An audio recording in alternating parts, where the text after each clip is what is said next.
You're on a path in the woods, and at the end of that path is a cabin. And in the basement of that cabin is a princess.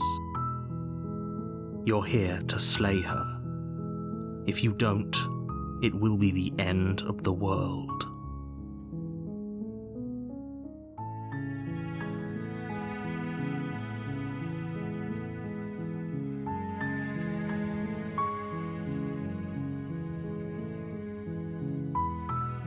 Does it? Are you a monarchist? Is slaying a princess that much worse than slaying a fisherman or a miller or a seamstress? If anything, slaying a princess is much better than slaying a seamstress. Seamstresses contribute something of value to society.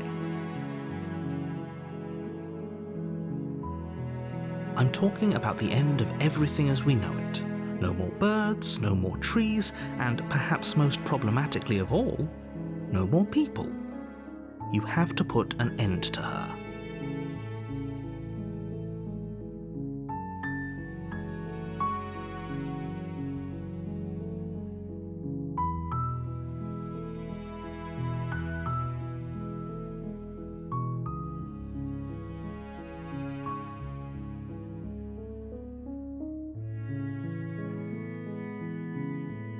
Don't linger on the specifics. You have a job to do here. Just get in there and do what needs to be done. We're all counting on you.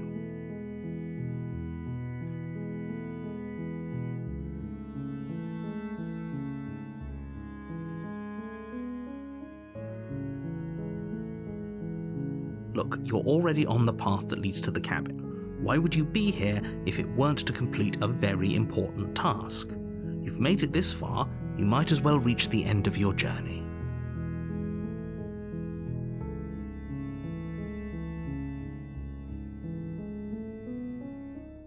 While I appreciate the mental exercise, we are running up against a bit of a ticking clock. Nevertheless, let me assure you, the princess is locked up because she's dangerous. She is not dangerous because she's locked up. And before you decide to waste even more of our time by asking how I know that, let me suggest a more pragmatic lens through which to view this situation. Causality doesn't matter here, because the end result is the same no matter what led us up to this point. If the princess leaves the cabin, the world will end, and there is no changing that. It's no use arguing semantics over a metaphorical chicken or egg, because the egg is hatched and it's about to ruin everything. Unless, of course, you do your job and slay her.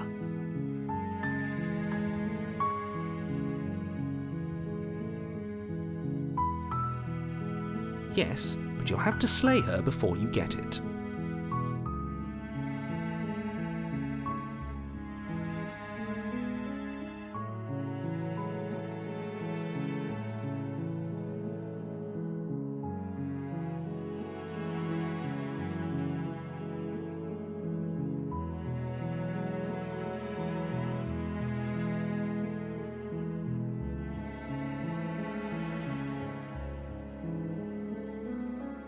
Then I guess we'll just have to see what happens. But a word of warning. If you go in prepared to hear her out, she could easily trap you in her web of lies. And the more you listen to her honeyed words, the harder it'll be to pull yourself out. Then each and every one of us is doomed. So sure, go, talk to her. See how that turns out for all of us. You make your way up the short path to the cabin. You'll find the princess within. We're not going to go through with this, right? She's a princess. We're supposed to save princesses, not slay them. Ignore him. He doesn't know what he's talking about.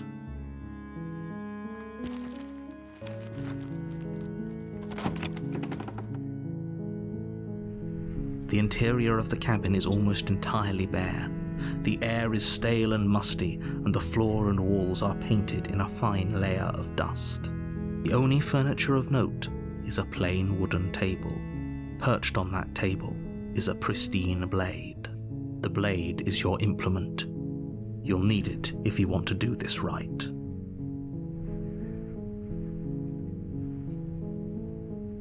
You take the blade from the table. It'd be rather difficult to slay the princess and save the world without it.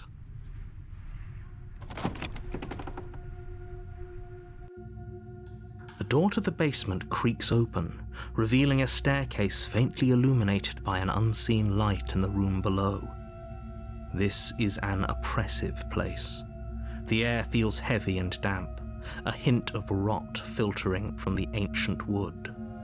If the princess really lives here, slaying her is probably doing her a favor. Her voice carries up the stairs. Who's there? She sounds dangerous. It's almost as if she's the one in charge down here. Don't let it fool you. It's all part of the manipulation.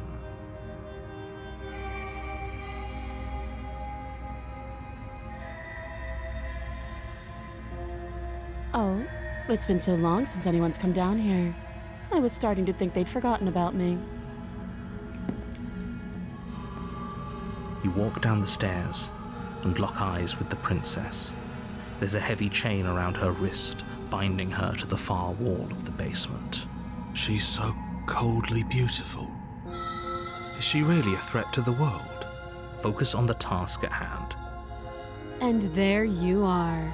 Are you here to kill me or something?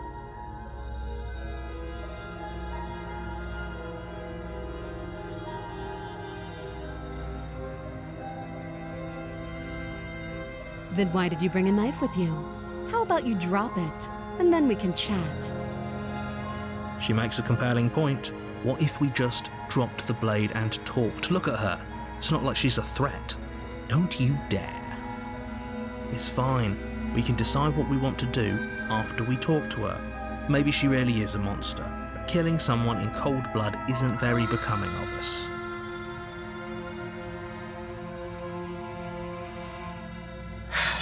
The blade tumbles out of your trembling hands and drops to the floor with an unceremonious clang.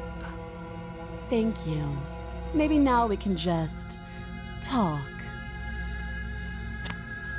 Against your better judgment, you step forward to speak with the princess face to face, unarmed. We'll be fine. I don't know what you're hoping to accomplish here, but I can assure you there's no reasoning with her. Just make sure you don't forget about the blade on the floor. You're going to need it. So here we are. What an awkward start to a relationship.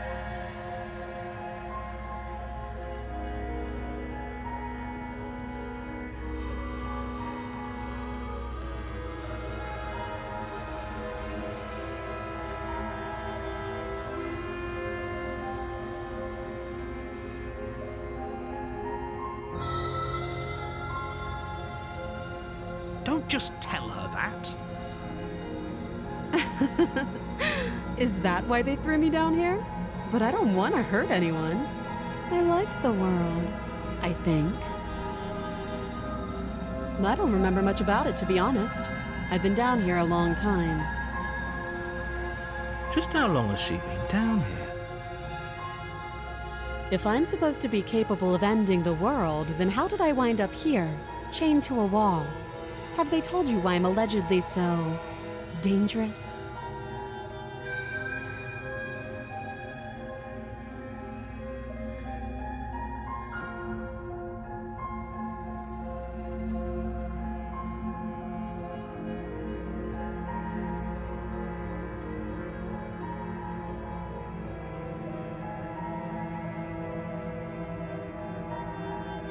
The princess hesitates before responding.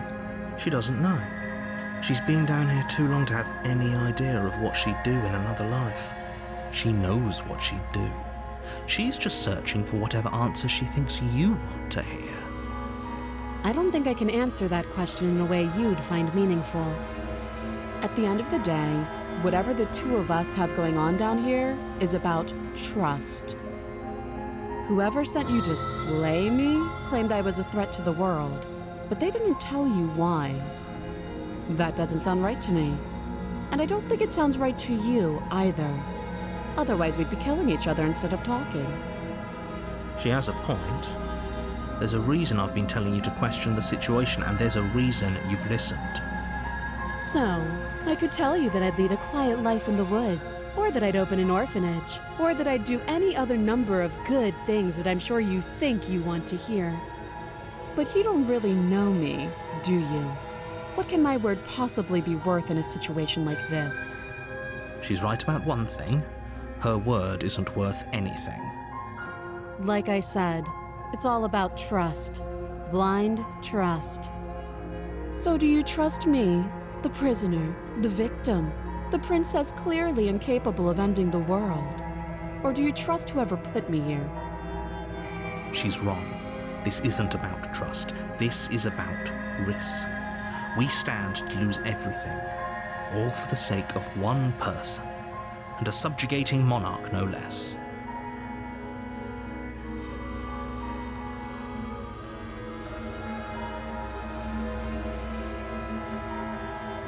Too long. Again, she offers no specifics. No matter how hard you try, you'll never get a straight answer out of her.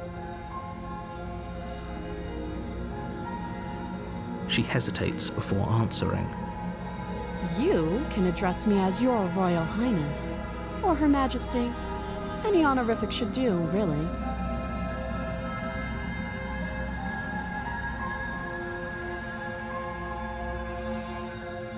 Don't jump to any weird conclusions. We're two people who have met each other. By definition, we have a relationship. You can't.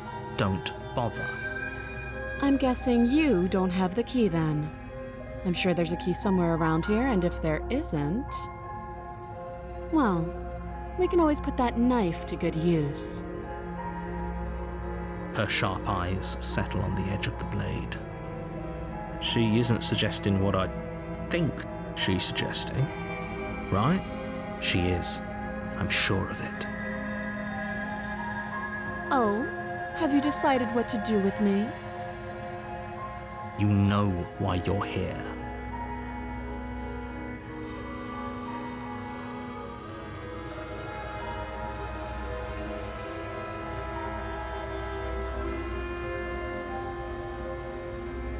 That seems like a pretty good compromise.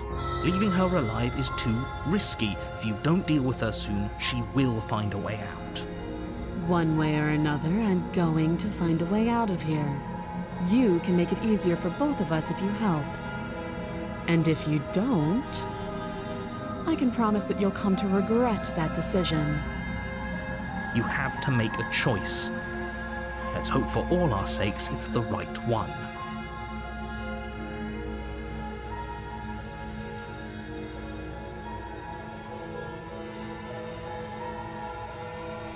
You charge the princess, blade trembling in your hand, but you've already lost the battle. She casually sidesteps your thrust before knocking you to the ground with a single blow from her elbow. We shouldn't have hesitated. But she doesn't stop there. She kicks you a few times for good measure, the pointed tip of her shoes feeling like a pickaxe against your fracturing bones, making sure you stay down. As you lie, crushed and broken on the basement floor, the princess kneels on your throat with the kind of weight you didn't think her slight frame could possibly possess. As you gasp for air, she eyes you with an intense curiosity. You shouldn't have let that fear creep into your heart. You had the upper hand, and now look at you. Is this really the best you could do?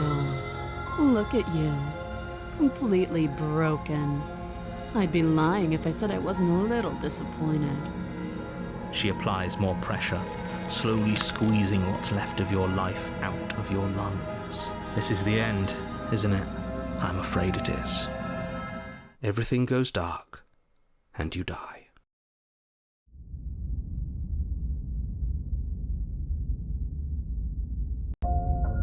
You're on a path in the woods, and at the end of that path is a cabin.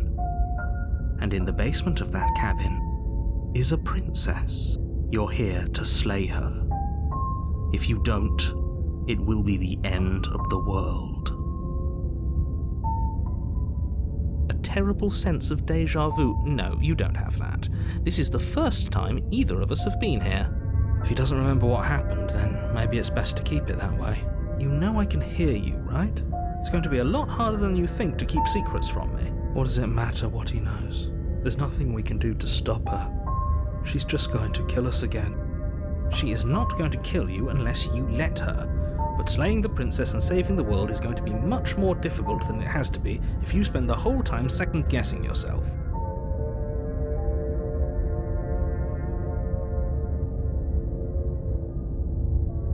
It hasn't.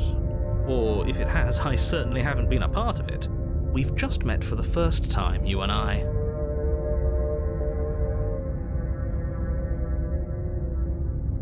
Those are two very different questions, but fine, I'll indulge you if that's what it takes to get you moving. Let's say for a moment that this really is the second time you've met me, or at least a version of me. You died last time, which probably only happened because you didn't listen to me. Of course we died. We couldn't land a single blow on her, and she broke every bone in our body before she decided to let us die. What were we supposed to do to stop her then? What are we supposed to do to stop her now? It's pointless. She's just a princess. Slaying her shouldn't have been difficult, but congratulations. You've been given another chance to actually do this right. And I believe your other question was something along the lines of, oh, what's the point of doing anything? If you're asking that, it sounds to me like you're making the rather dangerous assumption that your actions last time around didn't have any consequences. What do you mean? Of course there weren't any consequences. The princess killed us and now everyone's right back where they started. That sounds pretty consequence-free to me. Yes, but in this purely hypothetical scenario, that begs the question of how you got back here. Did time simply rewind itself, or were you instead transported to a different world entirely? If it's the latter, what do you think happened after you died? Do you think the people there lived happily ever after? Or do you think that the princess, left unhindered, brought about the end to everyone and everything, just like I told you she would? If she ended the entire world, why should we even bother? We might as well just walk up to that cabin, break her chains and let her do whatever she wants. It's all the same in the end. Just because she's capable of ending the world doesn't mean you're not capable of slaying her. Both of those things can be true at the same time. So chin up. I believe in you. Just be quick about it. Like I said, if she killed you, it was probably because you didn't listen to me. Don't talk to her, don't trust her, just go in, do your job, and save the world.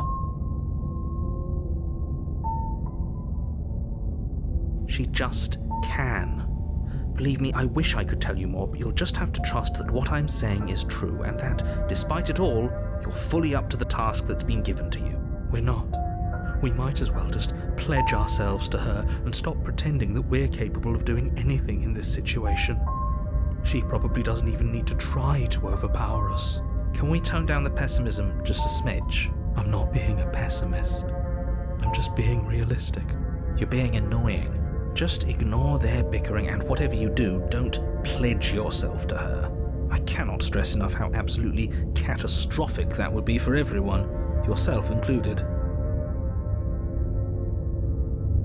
People locked her in that basement, and I told you what this place is. It's a path in the woods. Don't overcomplicate things. Look, I'm not supposed to say this, but it's because you're special. You're the only person capable of doing this. Call it a prophecy, if that helps, but it's just the way things are. Oh, I didn't know we were special. Of course you're special. Why else would you be here? Who cares if you think we're special? As far as I can tell, the only thing special about us is that we get to experience painfully dying all over again. I've told you everything you need to know. Going into more detail would just overcomplicate an otherwise very simple situation and make your job more difficult. The less you know about her, the better. Great. Now, if you don't mind, the whole world is waiting with bated breath for you to save it from ruin.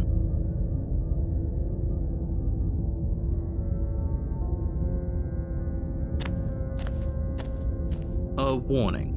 before you go any further.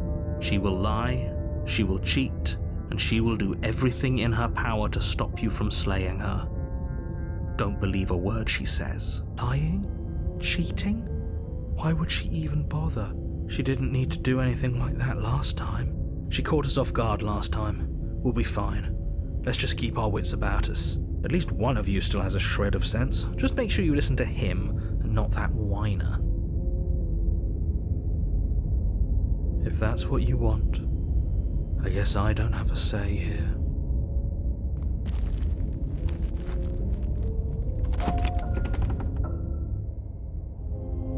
The interior of the cabin is larger and more grandiose than its humble exterior would suggest. The only furniture of note is a massive marble altar with a pristine blade perched on its edge. The blade is your implement. You'll need it if you want to do this right. Why do we feel so small? We don't feel small. We are small. That's because there isn't a mirror. There's the altar, the blade sitting on the altar, and the door to the basement. There's nothing else in here. There's definitely a mirror. There isn't. Who cares if there's a mirror? We're all going to die anyway. And I'm sure that if we looked in there, we'd just see something sad and miserable looking back at us. We don't need any reminders of what we are. It would only make things worse. For the last time, you're not going to die unless you let it happen. And luckily for you, there isn't a mirror, so no one needs to worry about confronting a grisly visage any time in the near future. Though, for what it's worth, if there were a mirror, I'm sure that you wouldn't find anything sad or miserable in it looking back at you. You probably look perfectly normal. Probably. Do you not know what we look like? He knows. He just doesn't have the heart to tell us.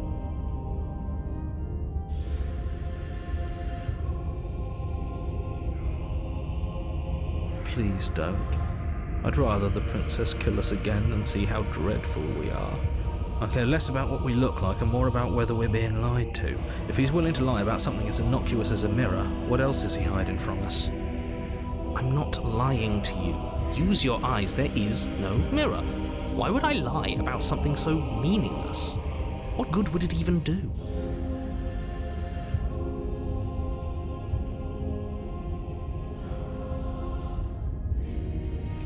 You walk up to the wall next to the basement door. It's a wall. There isn't much to see here. This really isn't funny. You reach forward and rub your hand against the cabin wall. I hope you know how ridiculous you look right now. We should count ourselves lucky. Some things are better left unseen. You take the blade from the altar. It would be difficult to slay the princess and save the world without a weapon. Maybe that's because you haven't actually been here. I hope this means you'll finally drop that ridiculous past life nonsense. You haven't died, and you certainly haven't been killed by the princess.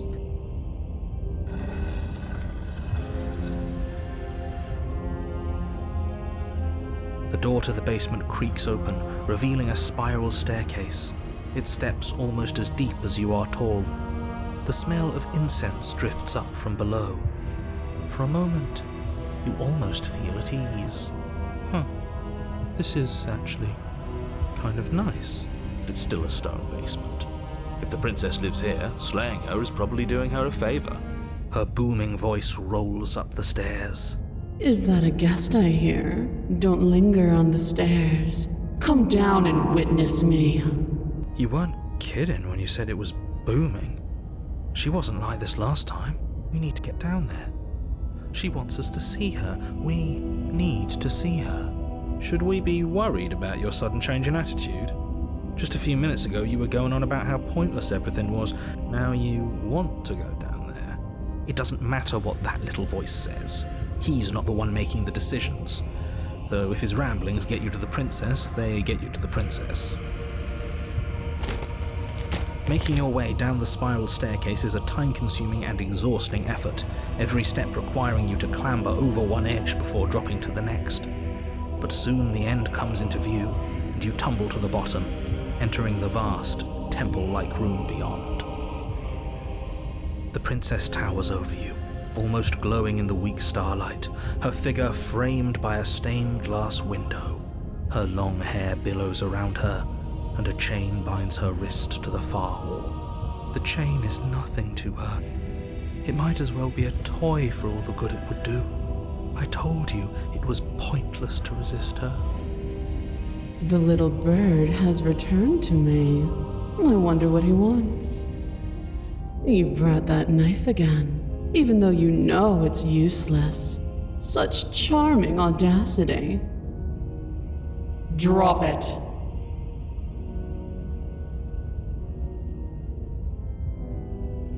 The blade slips from your fingers and clatters uselessly to the floor. We didn't have to do that, and yet you did. She's so much more than us. You wouldn't understand what it feels like to be in her presence. Oh, I understand what's going on, and you'd better snap yourself out of it. Kneel. But the words don't leave your mouth. Instead, your legs buckle and your knees hit the floor. That's my good little bird. Now, why don't we talk? The last time we met, you told me I was destined to end the world. That thought wrapped itself around my heart. It has pulled at me since the moment I squeezed the life out of your broken lungs. I could feel its fundamental truth awaken me.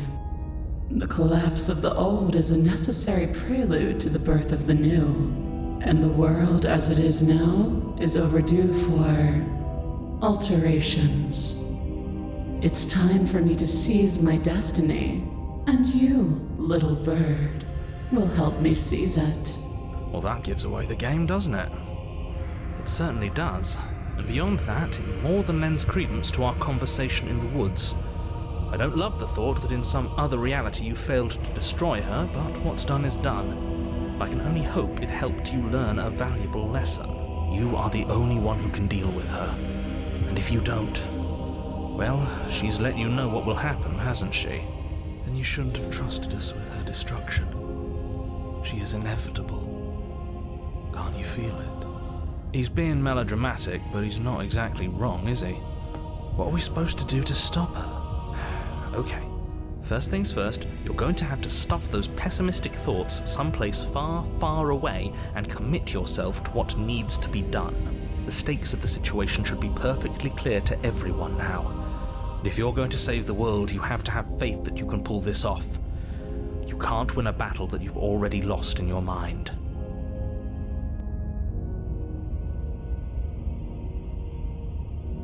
All you have to do is break these chains and set me free. Don't be rude. Of course she can. It's not rude to question someone who's apparently trying to end the world. That's exactly why it's rude. We should know our place. I can, easily, but that isn't what I want to do.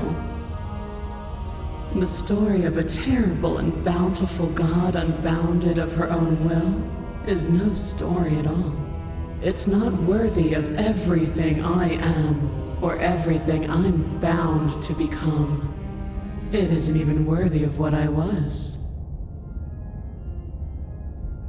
The destruction in Genesis that's to follow in my wake is deserving of a song that can echo for eternity. The song of you, being so struck by my glory, so overwhelmed by what I am, that you feel you must deliver me into the world. And from your act of utter devotion and submission springs a new dawn, a better dawn. Submit now, submit later. It makes no difference. Because in the end, no matter how vainly you struggle against me, my will triumphs over yours.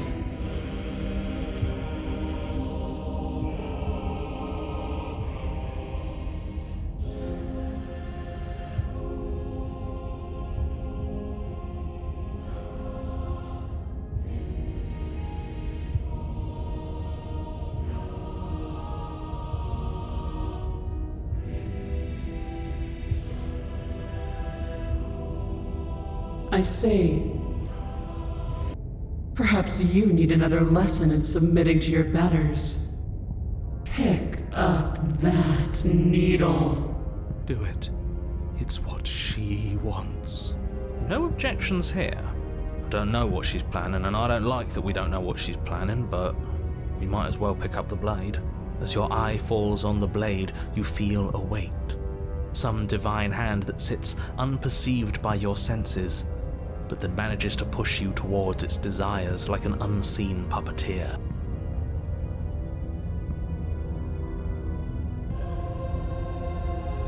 You reach forward and grasp the blade. Stand. This one's easy. See?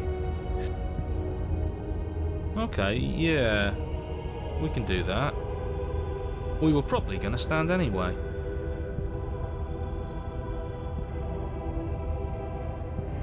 You can feel a creaking tension between body and will as you slowly rise to your feet, like two foes forced into an unhappy truce.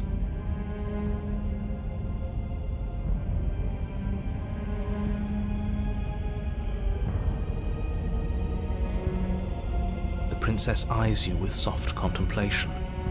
The moment seems to last a lifetime, the silent anticipation of what's to come dragging out the long, painful seconds. But all silences are broken eventually.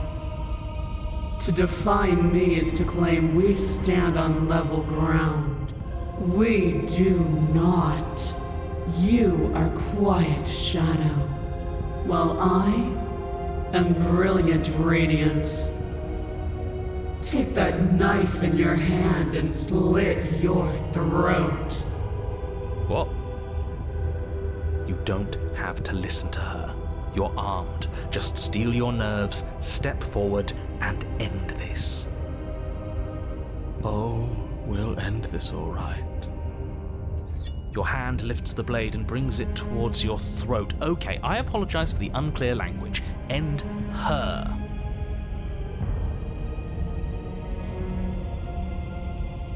No, you can't just slay yourself. You're perfectly healthy and capable, and all you have to do is ignore her and do what has to be done. The blade and the hand that wields it remain firmly locked in place until you change your mind and decide to do literally anything else. Look at you quaking against my will. An ant defying a god. It's pointless to resist. In the end, everything submits to oblivion. But you're not the one resisting me, are you? There's something else in there. Is that a person? No, it used to be a person. It's something different now. An echo. Is she talking about you?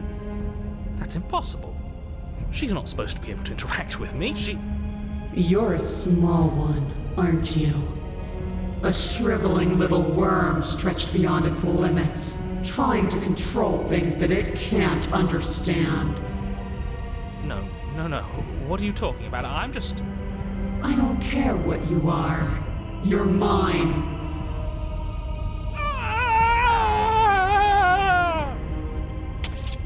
You bring the blade to your neck. You slice through soft flesh, severing veins and arteries, your blood flowing freely down your body. It's a painful lesson in obedience, but the pain won't last forever. No. When I see you again, you'll free me from my chains and deliver me to the destiny that lies beyond this place. We will. I promise. I know you will. Everything goes dark, and you die.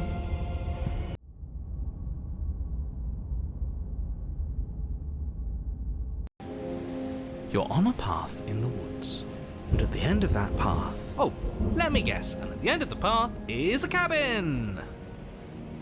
Excuse me? Come on, man. We can see it right in front of us. And besides, we've been here 5 times already? think this is 3. Who cares? The woods are always the worst part anyway. Nothing ever happens in them. I care. Every single time you've been here, it means an entire other reality has been damned to oblivion. One reality is already an incalculable loss. And there is a massive difference between 3 and 5. Feels like the numbers getting thrown around here are too big not to be abstract. Numbers like 5. Numbers like entire realities. At the end of the day, it's all just silly, isn't it? None of us can count to a whole reality, and he's asking us to think about the difference between 3 and 5. You're already starting to lose the thread. Just because you can't personally sum up the contents of an entire reality doesn't mean that the people inhabiting it don't contain moral value. If you have any sense of ethics left in there, if you have any moral compass, please, you have to stop her. Don't you get it? Might makes right, and she didn't even have to touch us last time to prove her power. So what? Just because she made us kill ourselves, we're supposed to submit to her authority without question? I knew when to surrender to our better. You would have lost eventually anyway, and it would only have made her angry. It would only have made things worse for all of us. Oh, for the love of... Can you all please just get on with it? You're not making this any easier for yourselves. Do we even have agency right now? We either do what she wants, or we do what he wants. Either way, we're listening to somebody. Please, nothing in life is a binary. Obviously, we find a third choice that nobody wants. You all talk about choices and freedom, but there is no choice when it comes to the will of a god. I'm going to cut you off right there. She is not a god, and the more times you fail, the harder it becomes for you to succeed. But the fact that you're still here means you still have a chance to pull this off.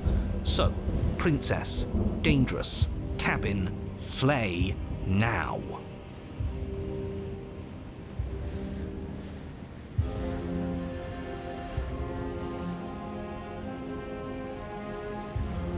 As you finish your inane question, the ground quakes beneath your feet. You feel an unyielding force pulling at you and your surroundings. The trees start to sway and then crumble, breaking apart as everything is drawn towards the cabin. Even the earth beneath you seems to shift, your feet unable to grip solid ground as you're dragged forward along with everything else. The end of everything. The beginning of something new. The moment we open that door, she will be free. Any, words of warning? You already know everything you need to know.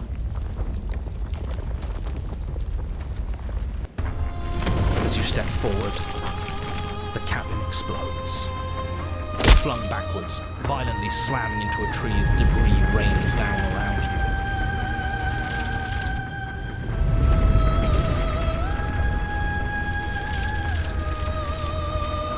You watch in paralyzed awe and terror as the princess emerges, her body unfurling from some vast space as she stands upright to face you. The world bows to her. The ruined landscape shifts, trees and stone and the ground itself succumbing to her gravity, orbiting her like a great black hole. Finally, the little bird has set me free.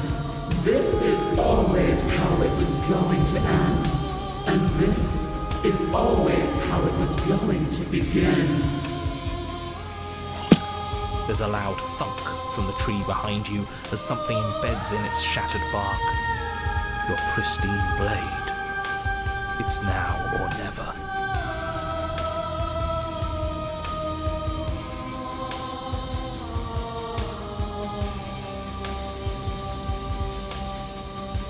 With a grim determination, you yank the blade from the trunk. Yeah, this feels right. She doesn't get to just smugly stand over us like we don't matter. Let's take her down a peg. You're not going to win. You know that, right? What are you going to do with that tiny blade? Give her a scratch? Even if that's all we manage, I'd rather go down swinging. See how everything's floating around her? I bet we could make it if we just jumped really hard. You gather yourself, closing your eyes and shutting out the towering vision of the princess. There is only her and you. That's all there ever was. It's time to face her. You launch yourself towards the princess. The pull of her gravity catches you, carrying you across the ground into the violent swirl of her orbit.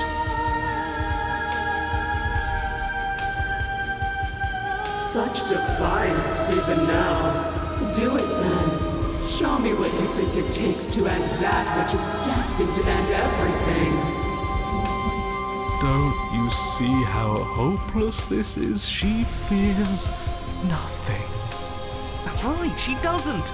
So she has no idea what she's in for. With a heavy thump, you land on her chest. It's now or never. We've come this far. Let's take it home. You strike, but her skin is like steel. Though you stab at her again and again, the wounds are superficial, mere etchings in a sprawling surface. You see? It was always pointless. All this has done is bring us close to home. And how beautiful it is to be so close. It's not pointless, it can't be. We wouldn't be here if there wasn't some hope we could succeed. Is that all? The princess plucks you from her chest, pinching the scruff of your neck delicately between two fingers as she brings you to eye level. I forgive you your transgressions, but my destiny is inescapable. She thinks she's so much better than us. There has to be something else we can do. We're not going out like this. You offered us forgiveness. You would turn down such an incredible gift. You would turn away from her glory for something as petty as pride. Yes, yes, let's give her something to remember us by. You concentrate your will to a fine point and hurl your blade at the princess's eye. It flies through the night sky And then nothing. She could never be harmed by... It pierces her cornea. She howls, recoiling in pain, and you fall from her distracted hand.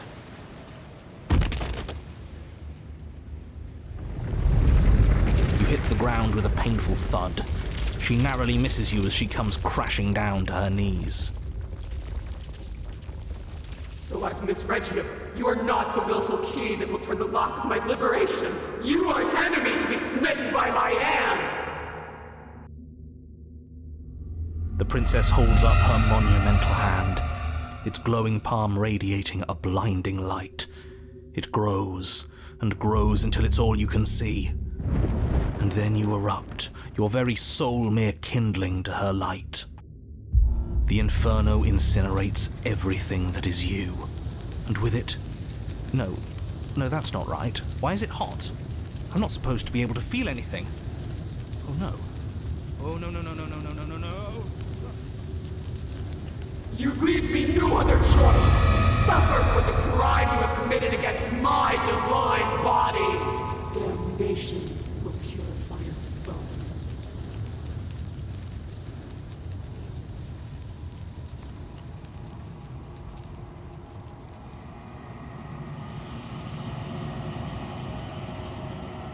It's cold now, and I feel small.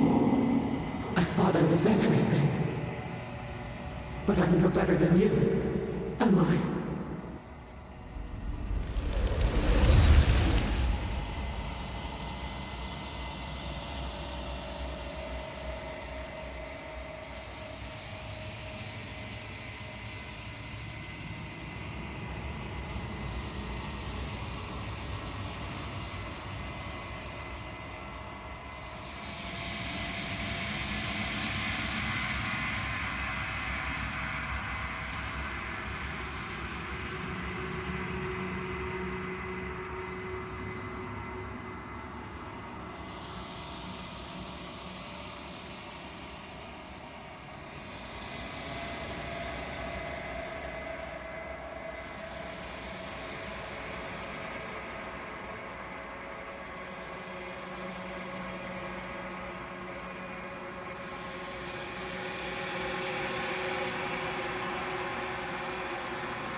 Something finds me in the long quiet and brings me the gift of a fragile vessel.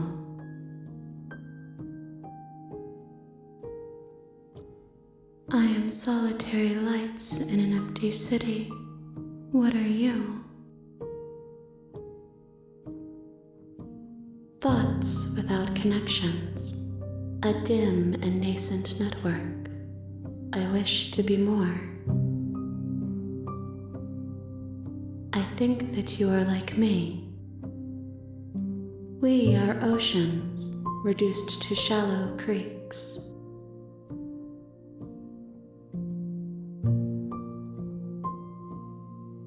How can the world have ended if we are talking?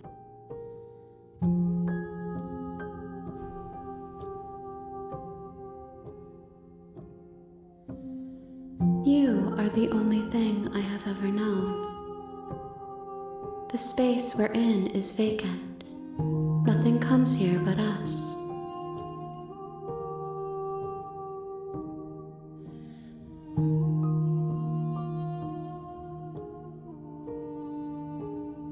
I have only just now stirred to consciousness. I could not have trapped you here, and I too yearn to be free.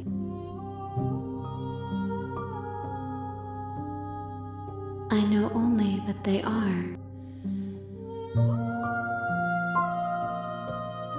She is part of me, and part of me is her.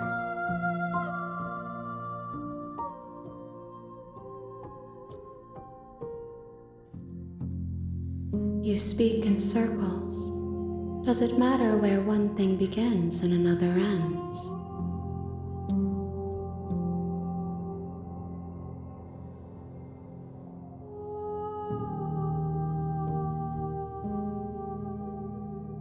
Nothing, as we are, but I know that there are worlds beyond us, and that we are meant to reach them. There is no exit, but this vessel is a creature of perception. She can make you forget, if only you believe her to be able to. Bring me more perspectives, so that I may be whole, and perhaps then we will know our freedom.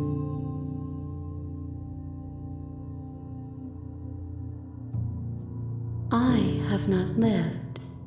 I am not afraid to die.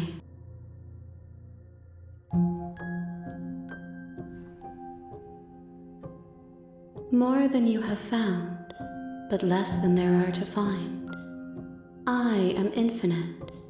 The rest will find their own way home.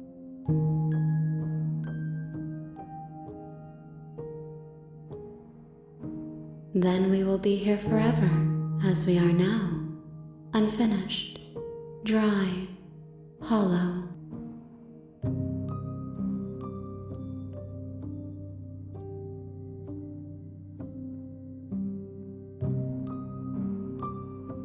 You ask of things that cannot be done. To destroy is merely to reshape, to remold.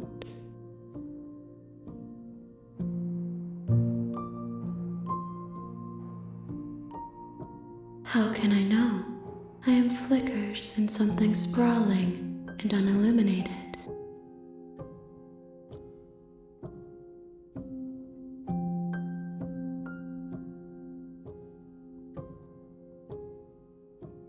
If you need time, then I'll wait with you.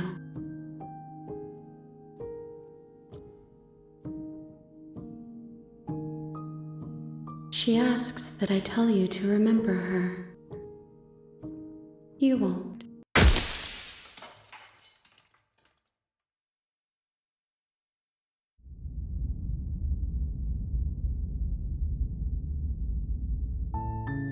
You're on a path in the woods, and at the end of that path is a cabin. And in the basement of that cabin is a princess. You're here to slay her. If you don't, it will be the end of the world.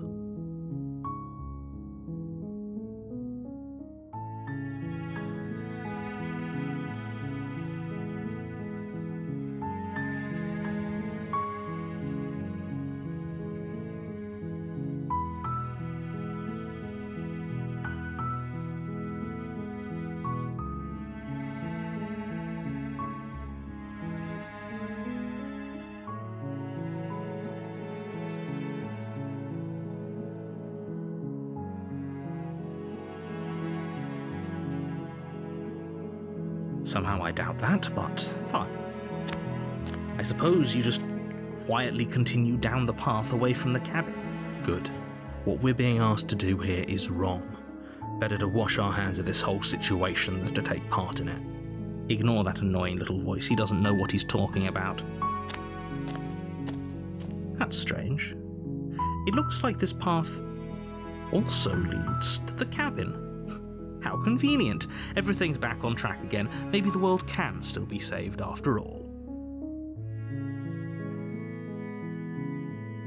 That's great to hear. As long as you bring that fiery attitude to princess slaying, I think this will all resolve splendidly. She will lie, she will cheat, and she will do everything in her power to stop you from slaying her. Don't believe, unfortunately, she's only a princess, whereas you are a valiant and talented warrior. It'll be easy, so long as you stay focused. We can't just go through with this and listen to him. She's a princess. We're supposed to...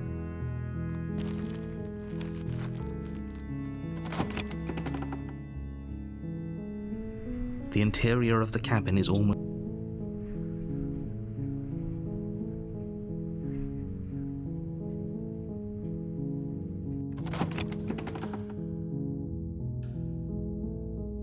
Her voice softly carries up the stairs. Hello? Is someone there? It's hypnotizing. It's the kind of voice you only have to hear once to remember it for the rest of your life. Don't let it fool you. It's all part of the manipulation. You're playing a dangerous game by coming here unarmed.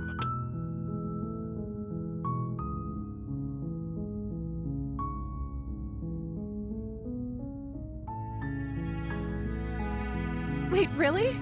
You're here to rescue me? I was starting to think I'd be stuck down here forever. I see. You're trying to get her to lower her guard. It's a gamble, but it might work. Come downstairs. I want to see the face of my rescuer.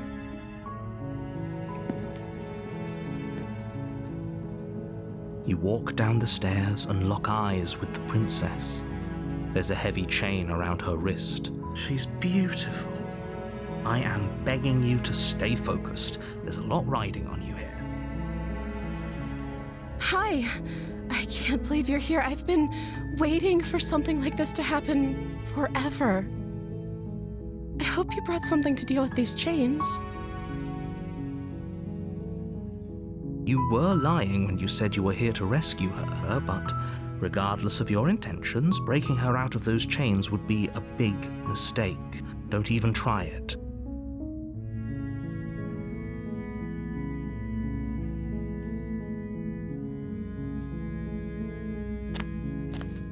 You're only making this more difficult. Thank you. Thank you. You're making a huge mistake. No, you're doing the right thing.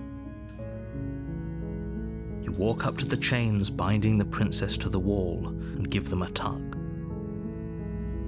They're large and heavy, far too solid for you to even imagine trying to break them apart.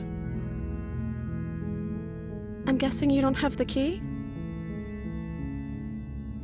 Maybe it's somewhere upstairs. Doubtful. Whoever locked the princess away down here intended for her to never see the light of day. They wouldn't have just left the key to her chains somewhere in the cabin.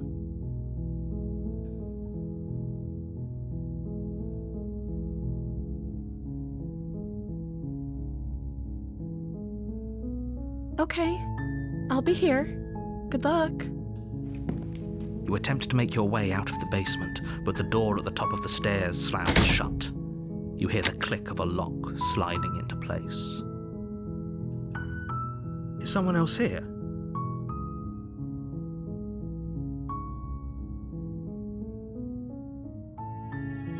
You try the door, but it's locked from the outside. Your shouts and pleas are met with silence. You're here to slay the princess, and you won't leave until the task is done. You make your way to the bottom of the stairs. This would have been so much easier if you'd just taken the blade like you were supposed to. Easier for whom? Easier for everyone. Look at the mess you're in. I heard the door slam. They locked you down here too, didn't they? There's a slight panic rising in the princess's voice.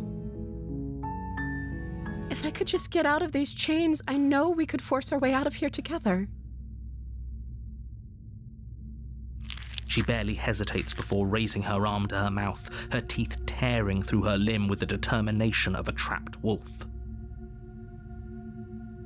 As she rips her flesh from her bone, a sound comes from behind you, the clang of bouncing metal. It's the blade from upstairs. You're not sure how it made its way down here, but if there's a time to strike, it's now. Or we could use it to free her. You won't like what happens if you do that.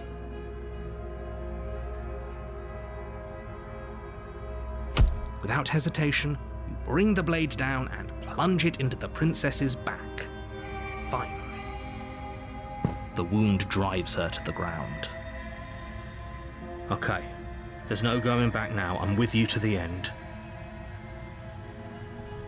You bastard! Were you lying to me this whole time? The princess pushes away from you, the motion ripping the blade from her back. Wounded, but still alive, she crouches on all fours in the corner of the room and meets your eyes with the ferocity of a cornered predator. You've made a terrible enemy, and there's nothing in the world that can possibly save you from me. I thought we had the upper hand, but it's as if she's barely even threatened by us. It's an act. She's wounded and unarmed. There's nothing she can do to hurt you. I'm not so sure. Don't waver now. As you ready your blade to deliver a lethal blow, she lunges at your legs with the same animal ferocity she used to tear at her arm. Your blade cuts into her again and again as you're tackled to the ground, your body racked with pain as she rips into you with tooth and claw. Forget about trying to rescue her. This is about survival now. Give her everything you've got. Though your nerves are seizing with pain, you know you've done your fair share of damage as well, your blade having left deep gashes in the princess's back. You seize a moment of hesitation to throw her off of you and shakily push yourself back to your knees. We can still turn this around.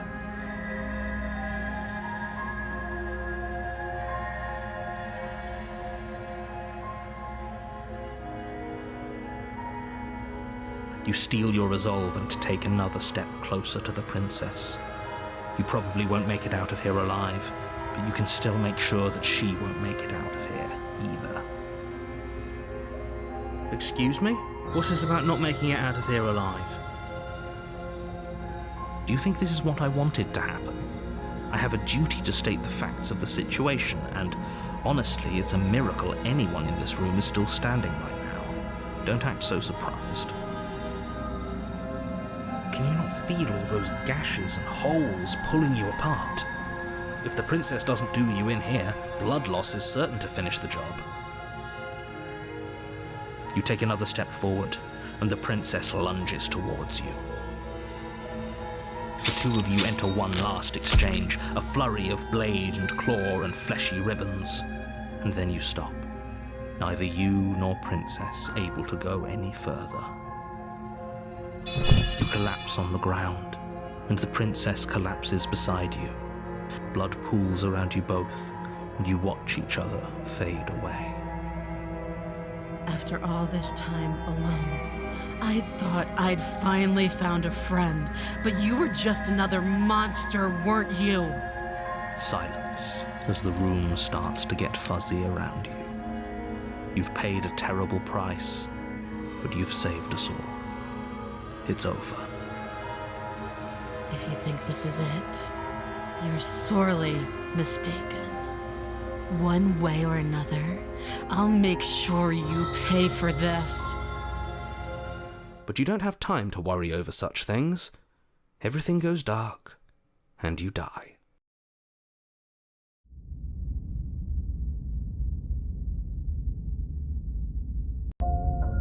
You're on a path in the woods, and at the end of that path is a cabin. And in the basement of that cabin is a princess. You're here to slay her. If you don't, it will be the end of the world.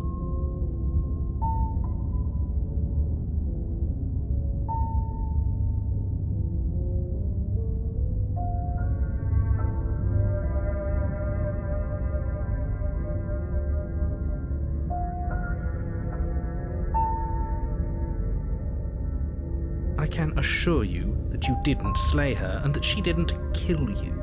People don't just spring back to life after dying, and the two of us are meeting for the very first time. If he doesn't remember what happened, then maybe it's best to keep it that way. Brilliant. We need to keep our cards close to our chest, and I'm not sure we can trust him. You know I can hear you, right? It's going to be a lot harder than you think to keep secrets from me. Did I say I'm not sure we can trust him? Slip of the tongue, bit of the old brain fog. I meant to say that we should probably head over to the cabin and slay that princess. We already know we can't trust her, so let's get on with the show.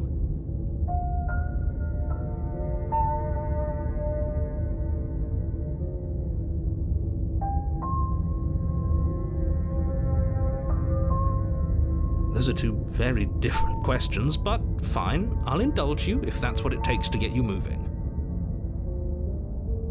Let's say for a moment that this really is the second time you've met me, or at least a version of me. You died last time, which probably only happened because you didn't listen to me. We were just weighing our options in a morally ambiguous situation. You can't blame us for weighing our options. We did our best with the information we were given, and we did kill her. And yet you still died, didn't you? So congratulations, you've been given another chance to actually do this right.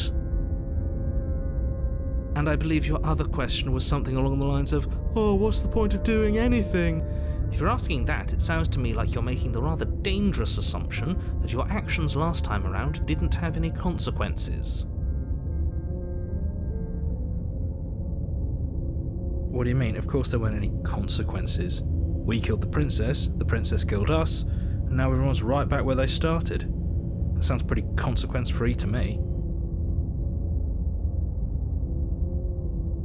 Yes, but in this purely hypothetical scenario, that begs the question of how you got back here. Did time simply rewind itself, or were you instead transported to a different world entirely? Had you failed to slay the princess, what would have happened to everyone in the place you left? That's a very good point. This princess character seems like a lot of trouble, and if you think about it, actually slaying her probably breaks us out of this cycle, right? We don't want to be stuck here forever, do we? You're laying it on a little thick, aren't you? Laying it on a little thick? What are you talking about? I'm sharing my honest opinions. What matters is that almost everyone seems to be on the same page. So whenever you're ready, you can stop dawdling, get to the cabin, and save the world.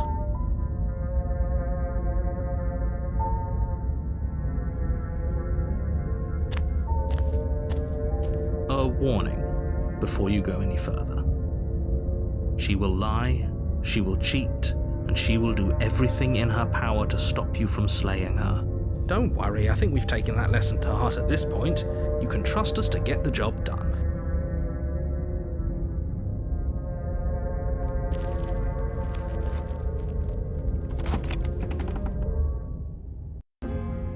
The interior of the cabin is a mess of twisted roots. The walls a chaotic weave of knotted wood that, almost as if by accident, just happened to resemble a room. The floor is damp and earthy, and the only furniture of note is a slab of mud in the shape of a shelf, with a pristine blade perched on its edge. The blade is your implement. You'll need it if you want to do this right.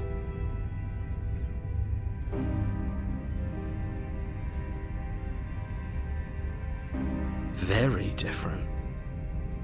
Maybe that's because you haven't actually been here. I hope this means you'll finally drop that ridiculous past life nonsense. You haven't died, and you certainly haven't been killed by the princess. So focus up. A lot's riding on this. You take the blade from the shelf. It would be difficult to slay the princess and save the world without a weapon. Well, if we're grabbing a weapon, we should probably keep it hidden behind our backs. She doesn't have to know we have it. That's not actually a bad idea.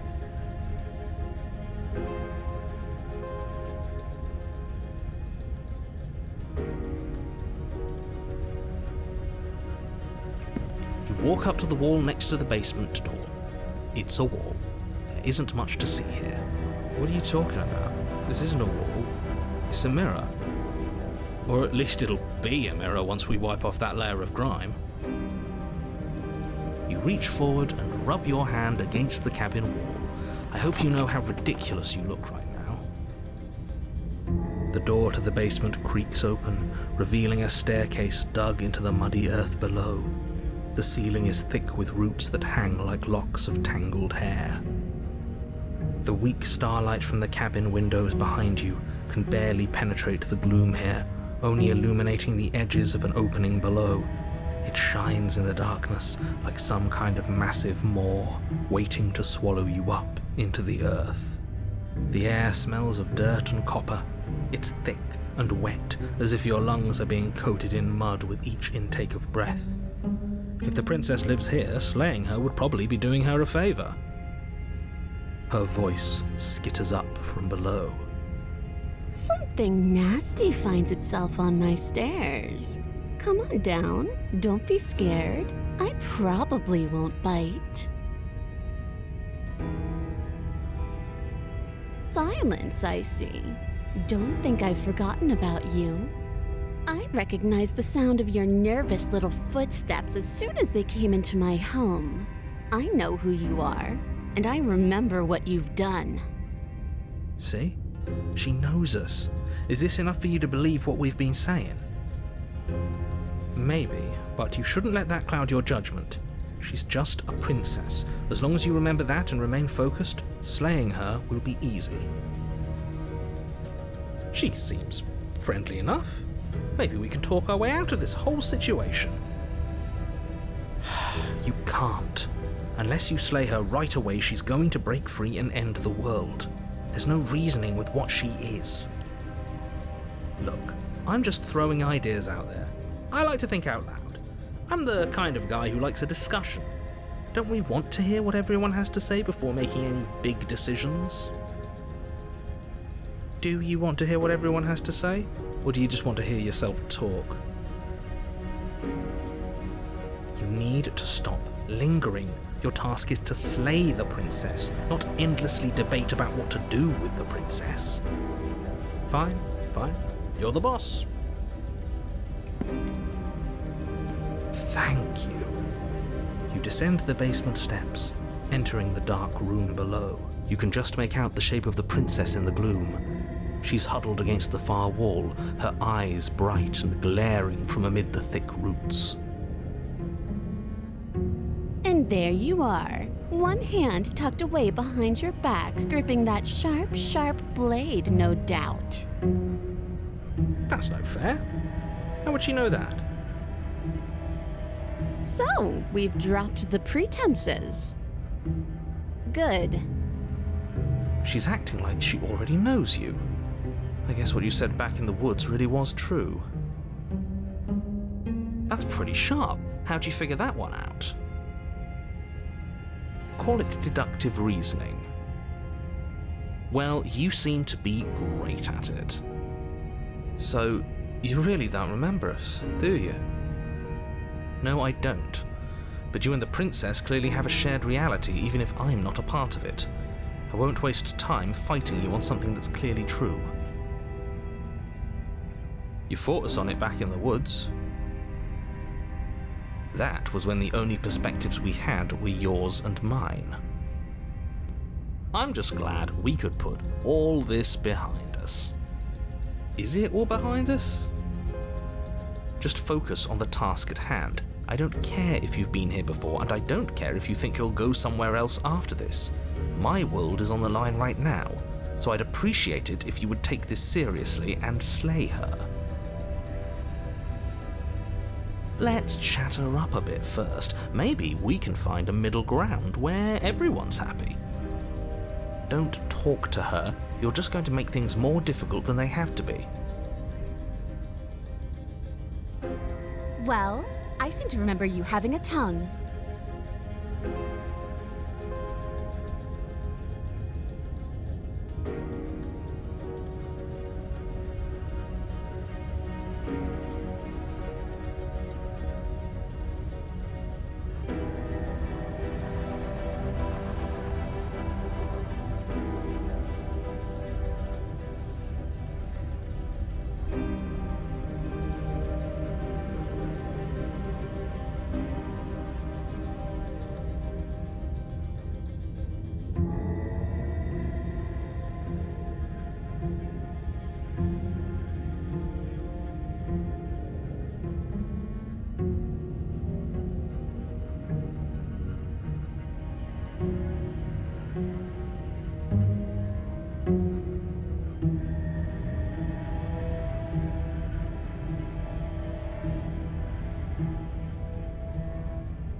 Without uttering a word, you charge the princess. So much for finding an easy way out. I can't believe you're making us work for it. Better a violent fool than a plotting coward. Better for me, at least. As you close the distance, readying your strike, the princess's chain falls from her wrist. She takes advantage of your split second of surprise and throws a fistful of dirt into your eyes. She could have gotten out of those the whole time, that sneaky little... A woman after my own heart, really. It's a shame we're playing opposite teams. This is why you couldn't just abandon her here. Left to her own devices, she would always find a way out. Now stop her. You must have known I would be ready for you. Deep in your heart, you know the same things about me I know about you. We're both so very awful. As you brush the silt from your eyes, the princess tackles you, flattening you against the dirt floor.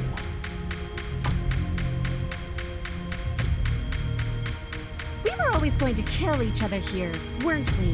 I can't trust you, and you can't trust me, and those doubts spin and spin and spin into hate. She buries her teeth deep into your chest, tearing at... Right, she's distracted. Stab her in the back. In for a penny, right? Why not? As the princess rips meat from bone, you plunge your weapon into her unprotected back. You bastard! Even face to face, you find a way to stab me in the back. I know you, and you're hideous, absolutely wretched. Just like me. Maybe we are the same. So what? Throw her off us. Kick her in the shins. We don't have to fight so dirty. Of course we do. Fighting clean won't help us win. It takes a wretch to know a wretch, and we're all at the bottom of the barrel here. There's no point in pretending otherwise. Are we at the bottom of the barrel? We've got dirt in our eyes and a chunk of us chewed out. If that's not the bottom of the barrel, what is? No arguments here. You're doing great. Keep playing dirty if that's what it takes. But if we win, we won't be at the bottom anymore. We'll have climbed a little higher. And once we start climbing, well, who knows where we'll stop? You'll stop right here if you keep daydreaming. Don't let yourself get distracted thinking about what comes after. None of us ever said we stopped fighting. What a low and vicious fight it is. Eyes gouged, skin scratched bloody, hair ripped and nails broken. Every rule there ever was in the Book of Honourable Combat. Both you and the Princess have broken a dozen times over. That's nice and all, but are we winning? Nobody's winning. I thought playing dirty was supposed to give you the upper hand, but I suppose that doesn't work if you both sink to the same lows. Still, at least you're not losing. The princess cackles maniacally as the battle continues. But behind her cackle, you hear the low groan of warping wood. Wait, what's going on? We're establishing a newer, better pecking order. No, the groaning thing. Why is the wood making noise? Who cares about the groan? It's just a sound. Things make sounds all the time. I care about the groan. Doesn't that mean something bad is happening? Oh, yes, well, I'm afraid that's the sound of the basement getting smaller. Do you hear that, you pathetic wretch? Those are the roots of the wild, and they're coming to choke the breath from your lungs and squeeze the life out of you. Excuse me, what? You and the princess disengage for a brief moment, just long enough to get your bearings. Behind you, the basement door has been sealed over, thick roots barring your only exit from the dirt pit. And slowly, but very perceptibly, the roots are closing in on you both. That's right. They're coming for you. And they won't stop until there's nothing left down here but them.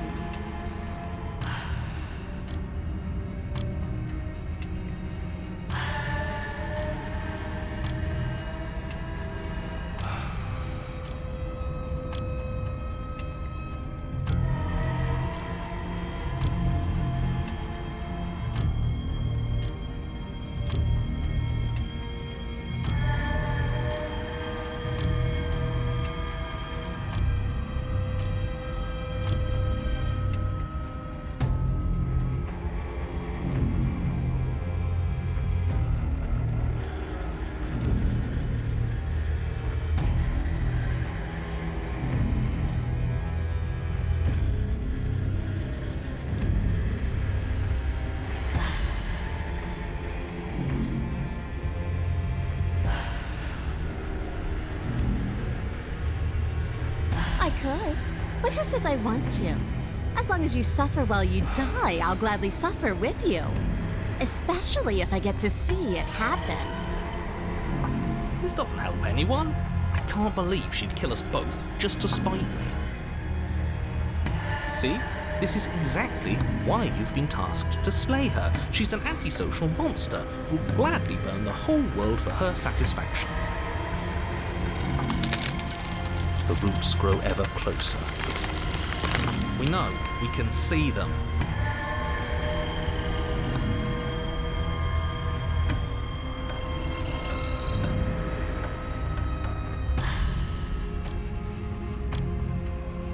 But we are animals. We are. You're nothing but fear and instinct, and that's all I am, too. We don't have to make things better. We can't make things better. We're just meant to chase each other in the dark until one of us catches the other. And then we'll do it again and again and again. You know, I don't think she's actually a go-getter at all. I think we may have misread the situation. I think you misread the situation. Everyone makes mistakes. The important thing is that we can move on from them together with no hard feelings. Just focus up. You aren't dead yet. You can figure this out. You feel something against your back. A thick root pushing its way into the cavern. An unstoppable, unyielding wall of bark. You're running out of time. Shit. What do we do? What do we do? We should probably get back to Stab. The only way out of this is through her, right?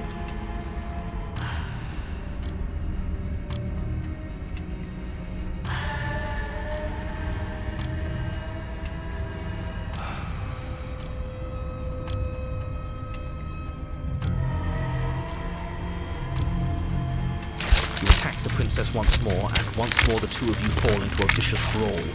The basement continues to shrink as you fight, but neither of you pay it any more mind. Not until it's too late.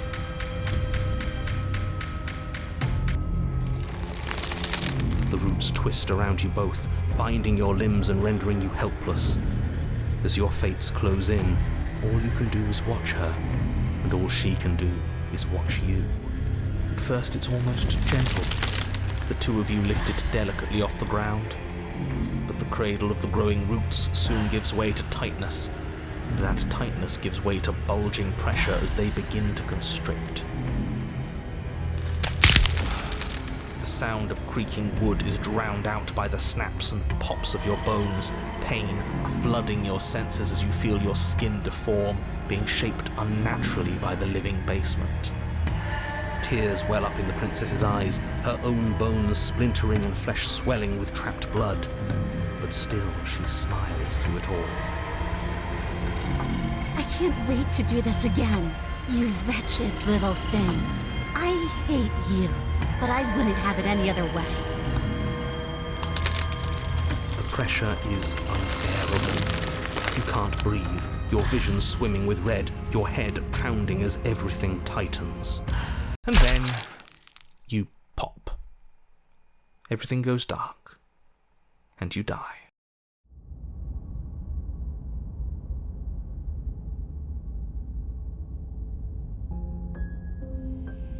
We are a path in the woods. We have no beginning, and we have no end. But something cold and unnatural sits watching us from just beyond our edge. His gaze pushes against our borders, curling them in on themselves, preventing them from stretching to the places they need to reach. No, that's all wrong. You're not a path in the woods, you're on a path in the woods. Who's even saying that? That's not the princess, is it? Oh no. How many times have you been here? I think this is our third? That's bad. That's very, very bad. It wasn't even supposed to reach 2. If you're at 3, well, no wonder things aren't the way they're supposed to be. Let's get our facts straight. What happened last time? What could you have possibly done for things to be like this?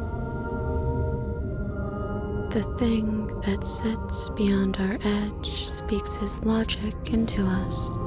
He tries to grasp at things that cannot be grasped. He tries to stare with wide pupils at that which can only be held from the corner of the eye or with a passing glance. Shut up. The rest of you, talk. What happened? What did you do? Sure, there's no reason to keep secrets. Someone decided to go in guns blazing last time, and that someone got us killed. And what should we have done? Let you draw things out with all that conniving? Everyone knows a straight fight is best. It's honest. There's no need to bicker about it. I wasn't trying to start anything. I don't mind what happened to us. I kind of like it now that we aren't actively being crushed.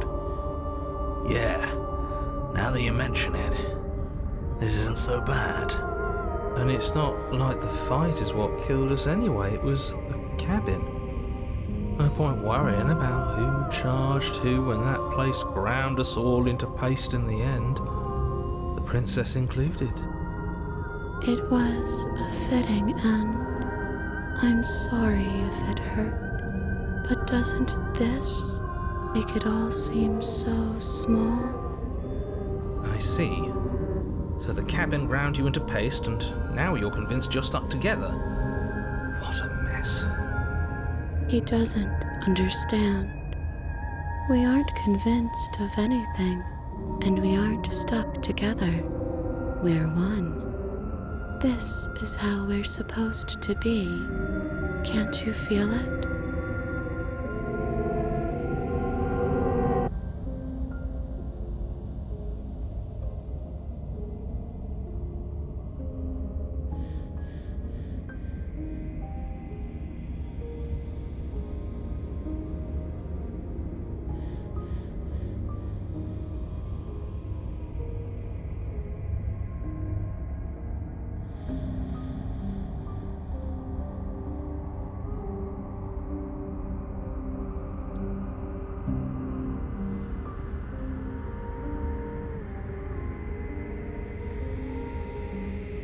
You can't just passively exist forever. Not with her. That isn't how it works. I don't care if it was the cabin that killed you, because it seems to me like she was the reason the cabin could even do something like that in the first place. You need to remember that you and the princess are enemies. Don't let bygones be bygones. Remember what she's done to you and how much it hurt. We can't go back to that.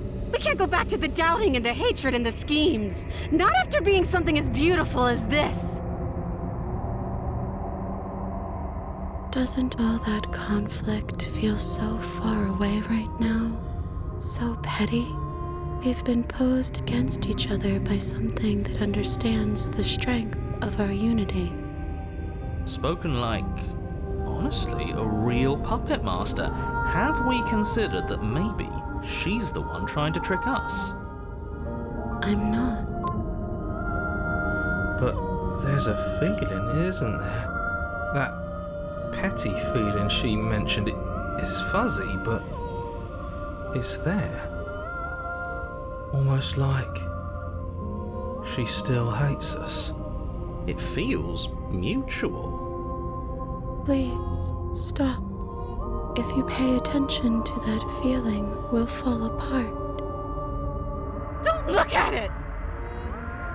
She's trying to turn you away from the truth. There's something she doesn't want you to see.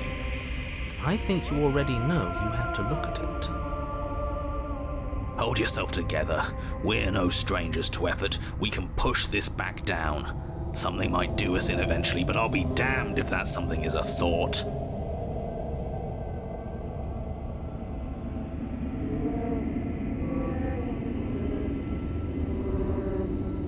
Please, don't make us remember how we were. And just like that, you start to fall apart. Right, she really does hate us, and we hate her. It hurts thinking about us as separate things, but we're separate. We can't hate ourselves. I love me. We never got to see the end of that fight, did we? We can't both be winners. One of us has to beat the other, right? I don't want to remember what it felt like to be killed. It was so much nicer when it didn't feel like it mattered. And yet you keep remembering. You remember the loathing and animosity you've shared with the princess, the pain and the anger and the betrayal. And you start to remember something else, too. You remember that you are a distinct being with a finite form and a mortal body. You can feel it. There is a shifting of the space around you, the infinitesimal movement of your molecules rearranging back into the shape of what you're meant to be. Maybe bygones can't be bygones. I don't know why I ever wanted to share a body with you, of all things. It's like my very soul reeks of yours. That was horrible. This is better. Finally, I'll be able to hurt you like you deserve. I wish I didn't have to. Some division, when sown, can never truly be mended. A cavernous gash rips across whatever it was you thought you were.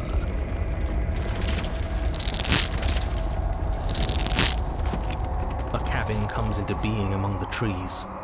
It approaches, and it swallows your body whole. And then you find yourself, blade in hand, exactly where you need to be. At the center of it all is the princess, a wooden and fleshy heart beating with an unbroken rhythm. You're filled with a sense of purpose. Strike at her. End this once and for all. Kill me then, if you hate me so much. Just get it over with. This doesn't feel like a fight. This isn't what I wanted. Where's the victory in this? Well, this should be easy. If you're sure about it.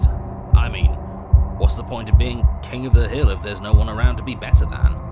We'd just be sitting on a hill. Do we have to do this? You have to. You know you have to.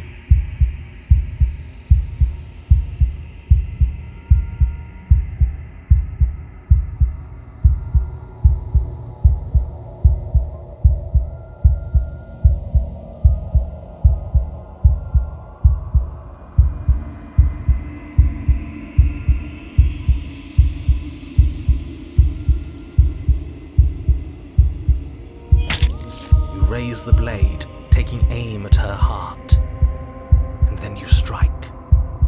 I'm sorry.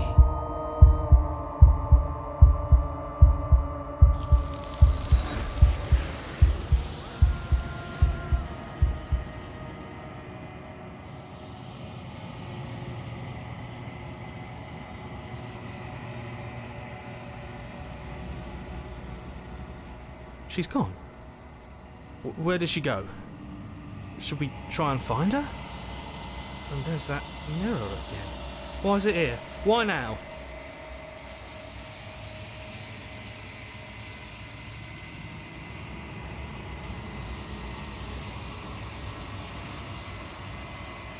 What is that supposed to mean?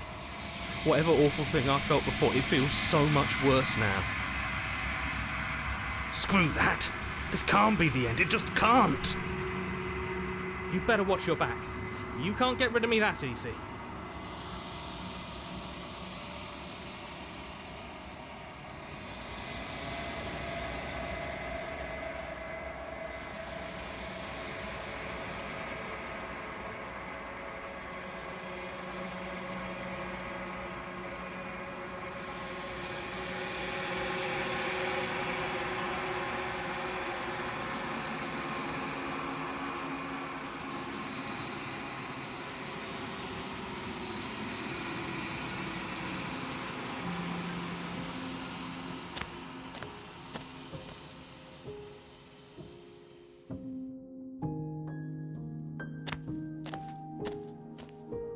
Flickering lights and empty cityscapes become pockets of vitality and movement. I am more than I was before. Whenever you are ready, I will wipe your slate clean once again.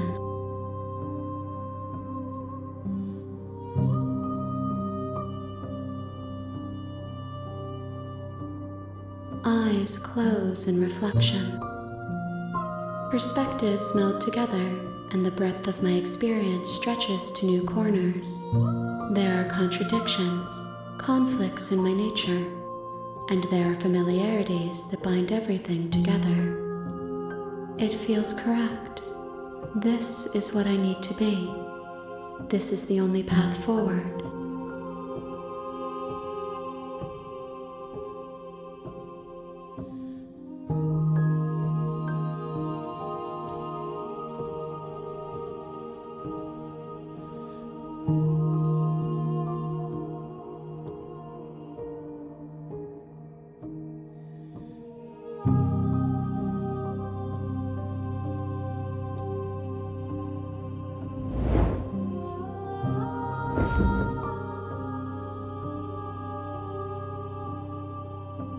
My roots burrow in an ocean beyond your sight.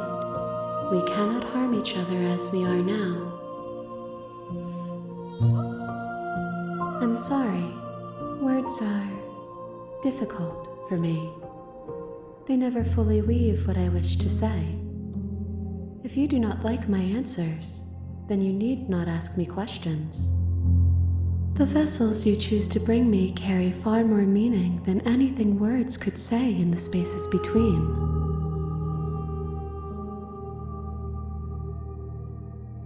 Is a child the same as an infant?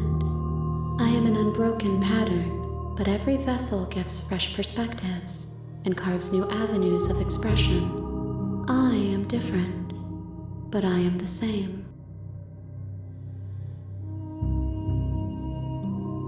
With every gift you bring me, I excavate the alleys of what I am meant to be, and every exploration yields new and complicated truths. What I will be is different than what I am, and what I am is different from what I was. I cannot tell you what desires I will hold when I have changed. But in this moment, all I want is to know myself.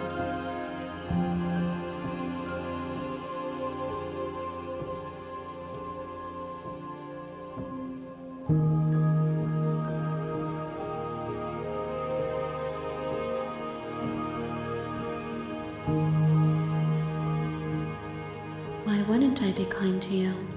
You are the only thing I know that isn't me.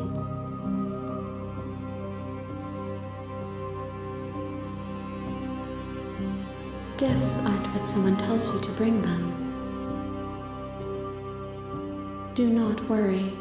There are no wrong answers, and every perspective illuminates my shadows and shares new secrets.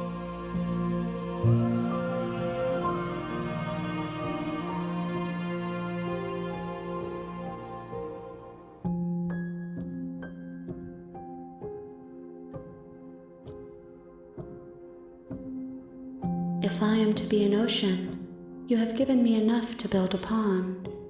My waters are shallow and murky, and I yearn for more perspective. I will transcend in due time, and there is no way forward but to contribute to my awakening.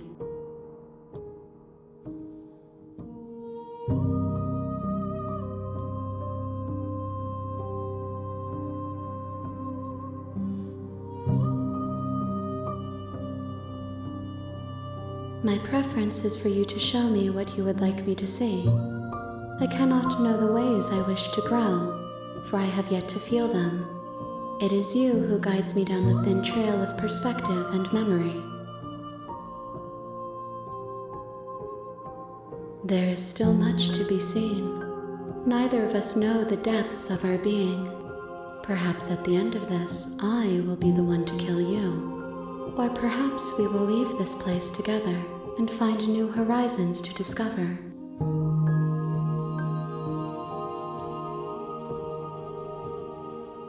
Those paths lead to worlds you've already seen, and to perspectives I have already made my own. They are useless to us now, inaccessible. The only paths of value are those that are yet untread. This one is like a shadow of me, a memory of what she used to be, bound to the wounds of distance and time. She will make for a scarred and beautiful heart. Do not mourn her. She has finally found peace.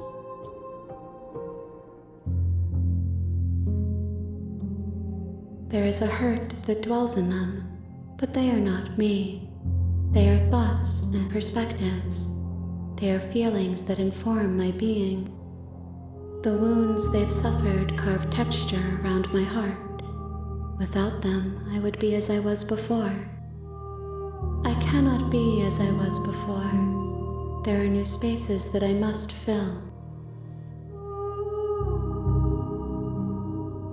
I await your return, but it will give me time to reflect on what I am.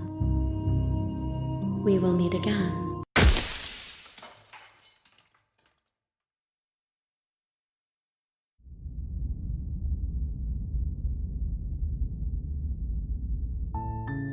You're on a path in the woods, and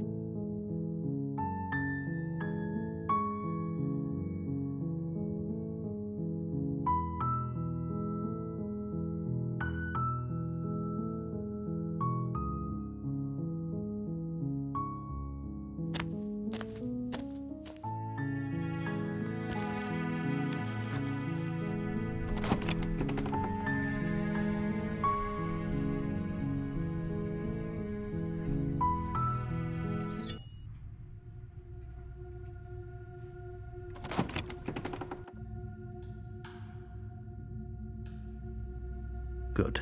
You're still listening to reason. You walk down the stairs and lock eyes with the princess. There's a heavy chain around her wrist, binding her to the far wall of the basement.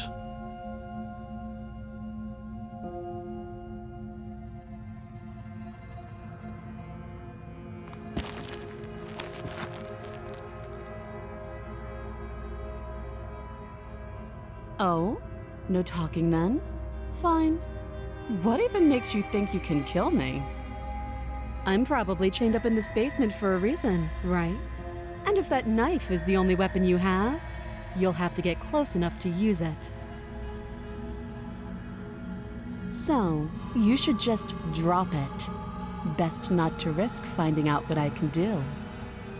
She's unarmed. If you hesitate now, it'll be too late. End this.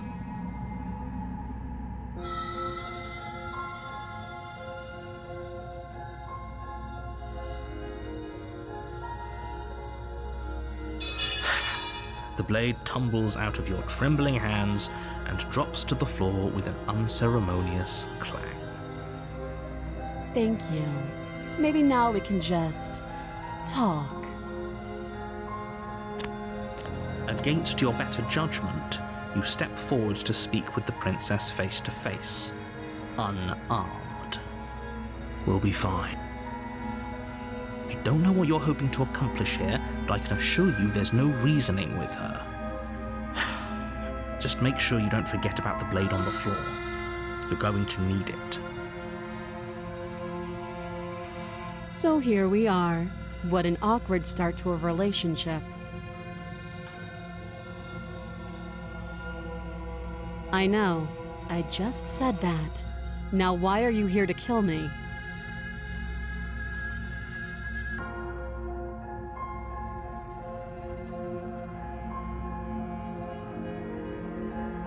Believe me. And do you think asking me what to believe is going to suddenly make everything crystal clear? Let's not pretend that's going to happen. As far as you're concerned, and as far as they're concerned, I'm going to say whatever I have to get out of here. That's just the dynamic of our situation.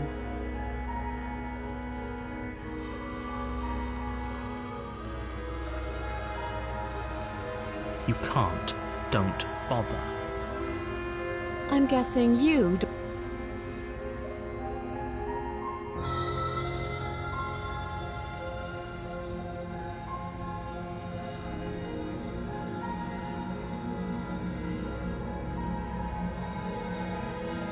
have to be kidding me.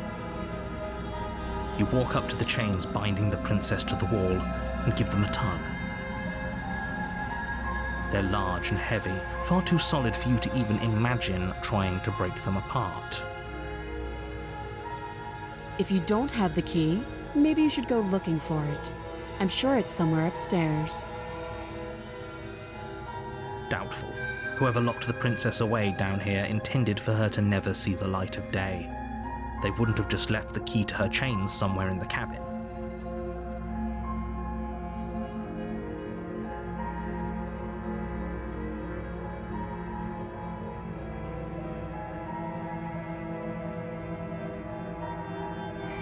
I'll be here.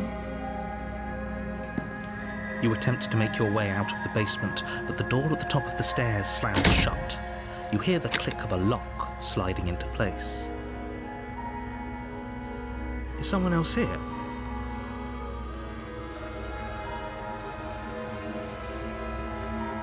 You try the door, but it's locked from the out. You're here to slay the princess, and you won't leave until the time. You make your way back to the bottom of the stairs. This would have been so much easier if you'd simply slain her like you were supposed to. Easier for whom? Easier for everyone. I heard the door slam. They locked you down here too, didn't they?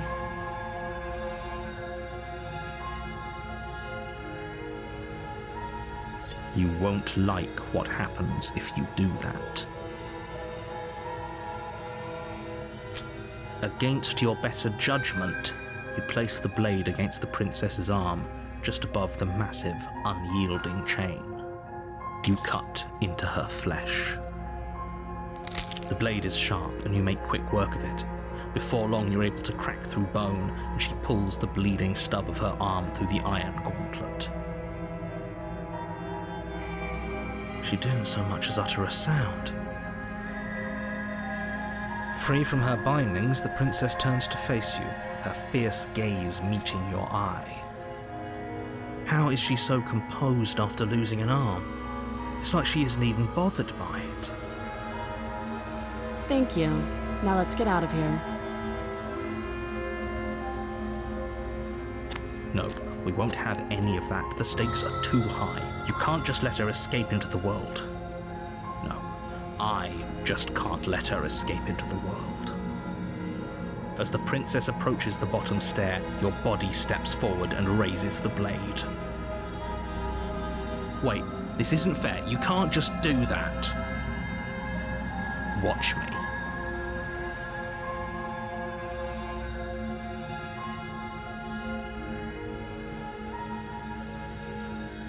Stop that. I thought this was a little too easy. Your body lunges forward to sink the blade into her back, but the princess swiftly moves out of the way before you can connect. Stop it. Stop resisting me. I am trying to get you out of here alive. The blade. Move the blade. You're doing your best to help me, aren't you? I can see the conflict in your eyes. I'll make this quick. She steps forward and pries the blade from your rigid hands. Maybe I'll see you in another life. And then she slits your throat with an almost clinical ease. Her face remains unchanged as she watches you collapse to the ground, blood flowing from your butchered neck. This is the end, isn't it? I'm afraid it is. Everything goes dark, and you die. I hope it was worth it.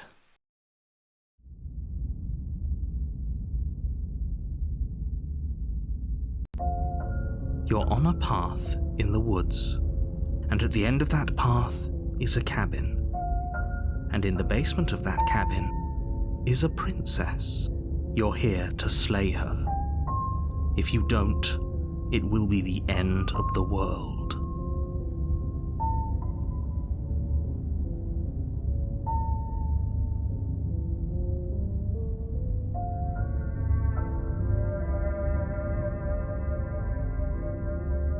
Don't you start grandstanding about morals. The fate of the world is at risk right now, and the life of a mere princess shouldn't stop you from saving us all.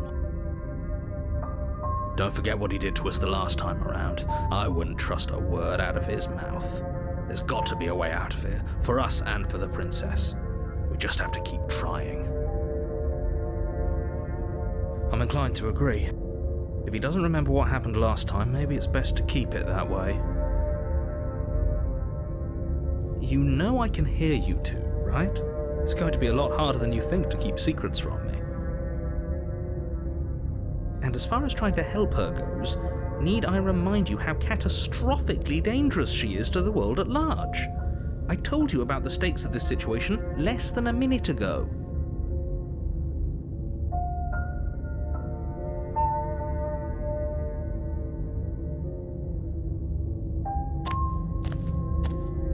A warning before you go any further.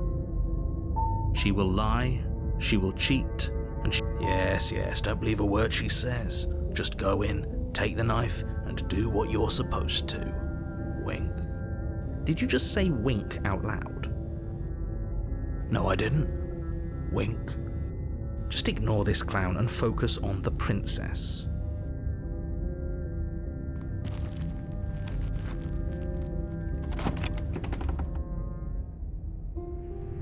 The interior of the cabin is less a cozy woodland retreat and more like a dungeon. A few pathetic wisps of starlight attempt to illuminate the cold, uninviting stone walls, and thick, wrought iron bars barricade the windows, reminding anyone who enters that this is a prison. The only furniture of note is an iron table, bolted to the floor, a pristine blade perched on its edge.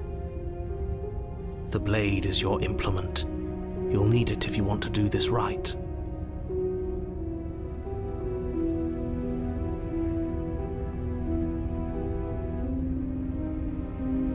You walk up to the wall next to the basement door. What are you talking about? This isn't a wall. It's a mirror. Or at least it'll be a mirror once we wipe off that layer of grime. You reach forward and rub your hand against the cabin wall. I hope you know how ridiculous you look right now. But there was a mirror a second ago. And now it's gone. If he doesn't want us to know about it, it must be important. We should keep our eyes peeled. Maybe it'll be back. You take the blade from the table. It will be difficult to slay the princess and save the world without a weapon. Good idea. Much better to be armed than to go in with blind hope alone.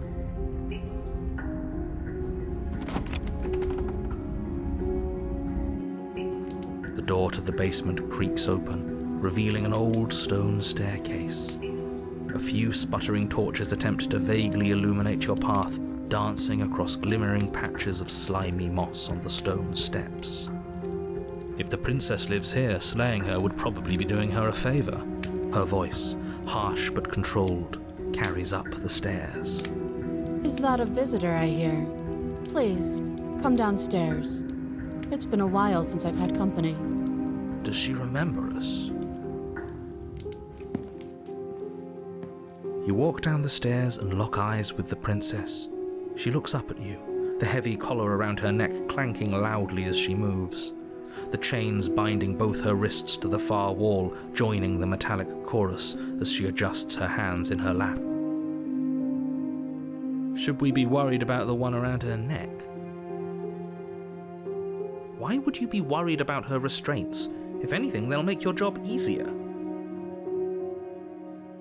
Have you noticed the empty chain on the wall? Odd that in a place where everything seems to serve a distinct purpose, there would be something so obviously useless. What an interesting development. Why don't you have a seat? The two of us should chat before you bury that thing in my heart.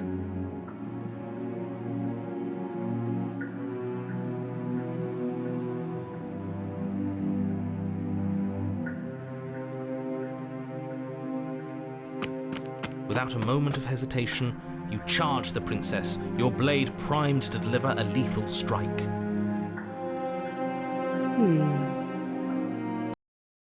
I am not a damsel to be helplessly murdered. As you move to strike the princess, she stands, her chains clinking as she wraps them around her fists. In an instant, they're around your neck, both of you dropping to the ground as she pulls them taut, bracing her body against yours as you struggle uselessly. Drop it, or you die. I thought this was going to be a safe move, but she's going to kill us. Just listen to her, do what she says. How many times did I warn you she's not to be trusted? But while strangulation can be very distracting, she's not armed, and you have your pristine blade. End her before she ends you. You steel your will and refuse to give in to the princess's demands, ignoring the stars dancing in your eyes and the screaming of your starved lungs. You strike. You fumble your first few attempts, only making surface-level scratches and gouges as your arm flails forward, barely able to obey you. But a single focused blow was all it took. Your blade pierces up through her ribs, slicing through flesh, striking her heart. The chains loosen. The darkness creeping in at the edges of your vision subsides. None of this was ever very fair, was it? But I did kill you last time. I should have expected you might want some petty revenge. Unfortunately for you, that means you've dug your own grave. You can forget about me ever helping you again, even if it damns us both. And just like that, the princess is slain and the world is saved. Whenever you're ready, you can proceed to your reward. I don't like this. It was too easy. It was not too easy. We almost died. That's right. This was an incredibly difficult task, and you performed it admirably.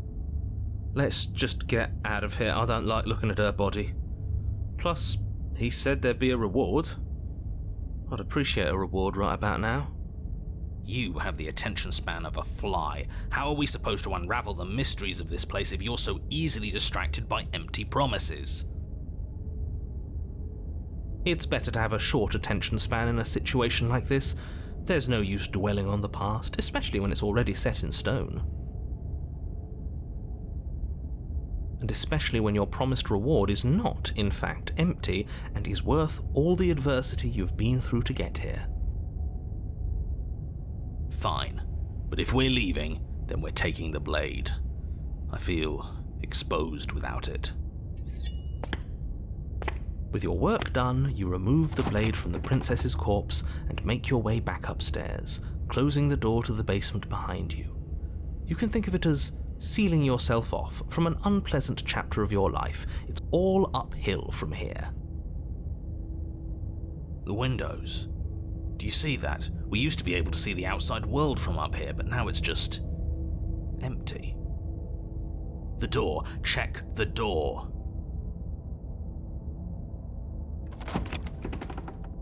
You open the cabin door, ready to return to a world saved from certain doom. Only a world saved from certain doom isn't what you find. Instead, what you find is nothing at all. Where a lush forest stood mere minutes ago, the only thing in front of you now is the vast emptiness of some place far away. You don't have to act surprised. We could see this vast emptiness through the windows. But if everything's gone, does that mean we're not gonna get our reward?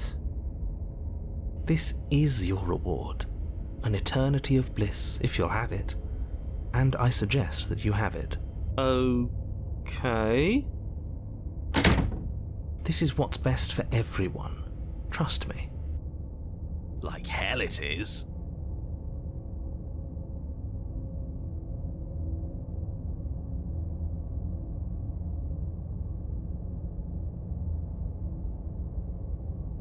I'm so glad you're keeping an open mind. Time passes. You can't be sure if it's days or months or years or even decades. It's all a wonderful, boring blur. You've never been happier. Decades? No, it can't be decades. We can't go along with this. We can't let him win.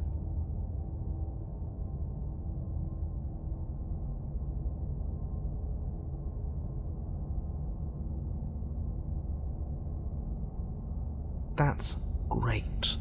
Congratulations. You've earned it. More happy time passes, though the word begins to lose its meaning. Time, that is, not happy. Happy still has plenty of meaning. He's just saying things. The voice's protestations fall on deaf ears. Eventually you pass into a blissful state of pure existence. Though words like eventually and pass ceased to have any meaning to you long before that shift, you simply exist. Happy. Forever.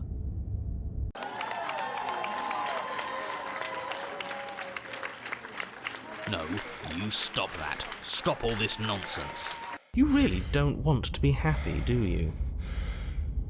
We still have a blade. Let's use it on ourselves and start over.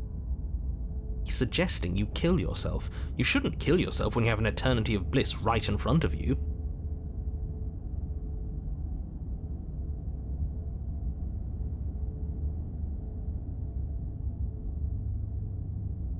Don't apologize.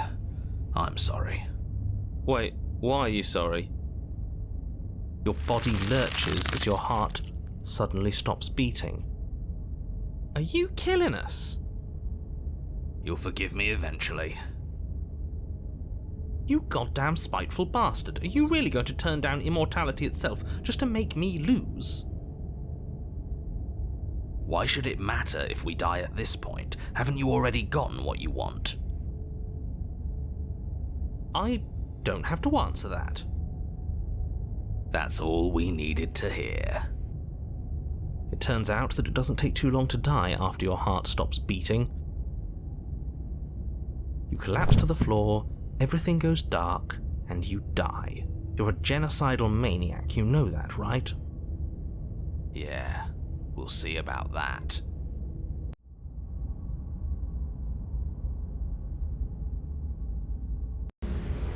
You're on a path in the woods. See, that wasn't so bad. And now we've got another chance to get to the bottom of things. Bit by bit, we're starting to unravel this place. There are so many more threads to pull once you stop feeling. That's a little dark, buddy. You feeling okay? I'm feeling nothing, and I like that just fine. So you've been here before. Of course you've been here before. What count is it this time? 2? It's our 3rd. What gave it away?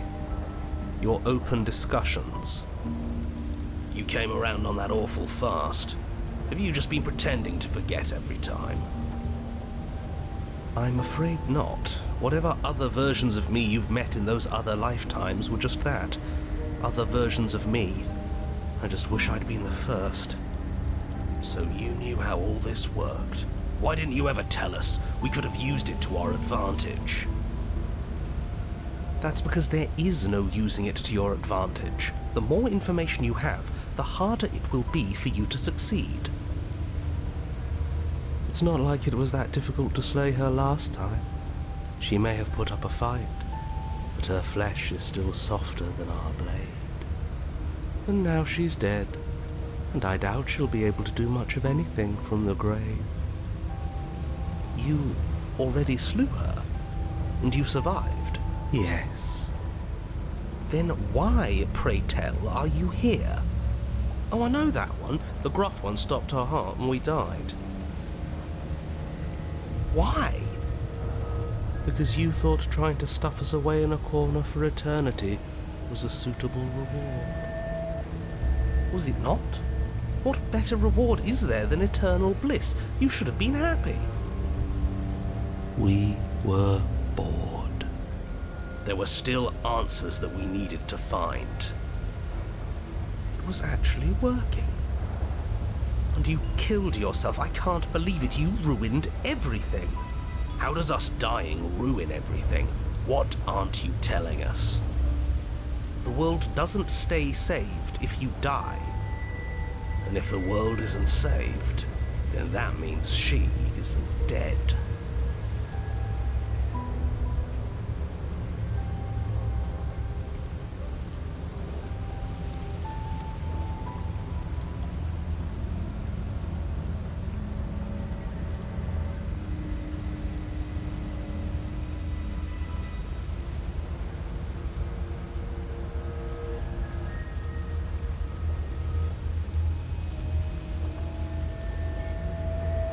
You have already committed to my completion. You cannot go further astray.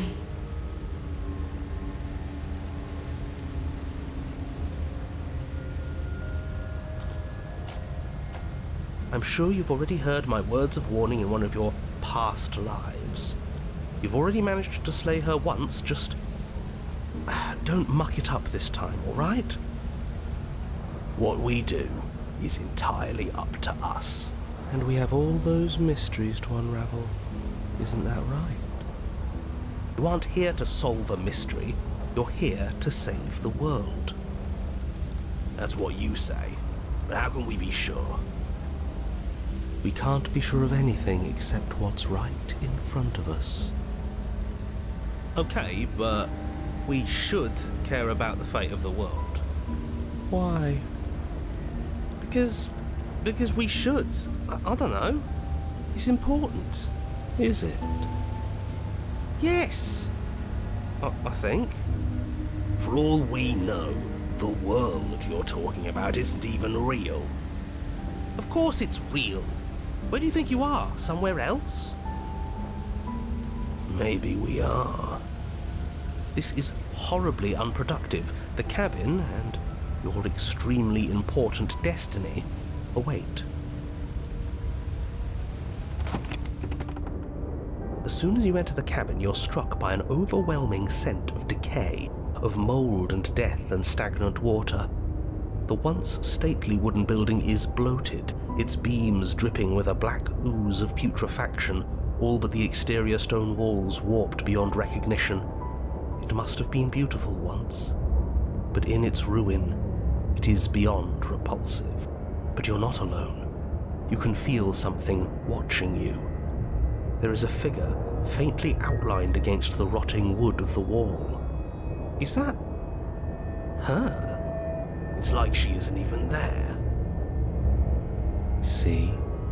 We killed her. You're right. Maybe she doesn't reset like us. She certainly doesn't look the same as she did last time. Before you can make a move, the figure is gone, vanishing behind the door on the far side of the room. The door at the end of the room, but there isn't a door, it's just that damn mirror again. Yes, the mirror that he can't see. The mirror? Is this some kind of joke? Did you all plan this out before dying? There is no mirror. There's the door to the basement, the table, and the pristine blade. Huh. That's strange. There's supposed to be a pristine blade. Why isn't there a pristine blade? Maybe it's gone because we've already killed her with it. But we had it with us when we died. And besides, everything else has reset. Why wouldn't the blade have reset too? Maybe it's because we've already explored that avenue. We've seen what happens when we slay her. Maybe this place has decided we don't need to try that again. I suppose it doesn't matter why the blade is gone, but you're going to have to find it if you're going to do this right. So why don't you march over to that door and make your way down to the basement?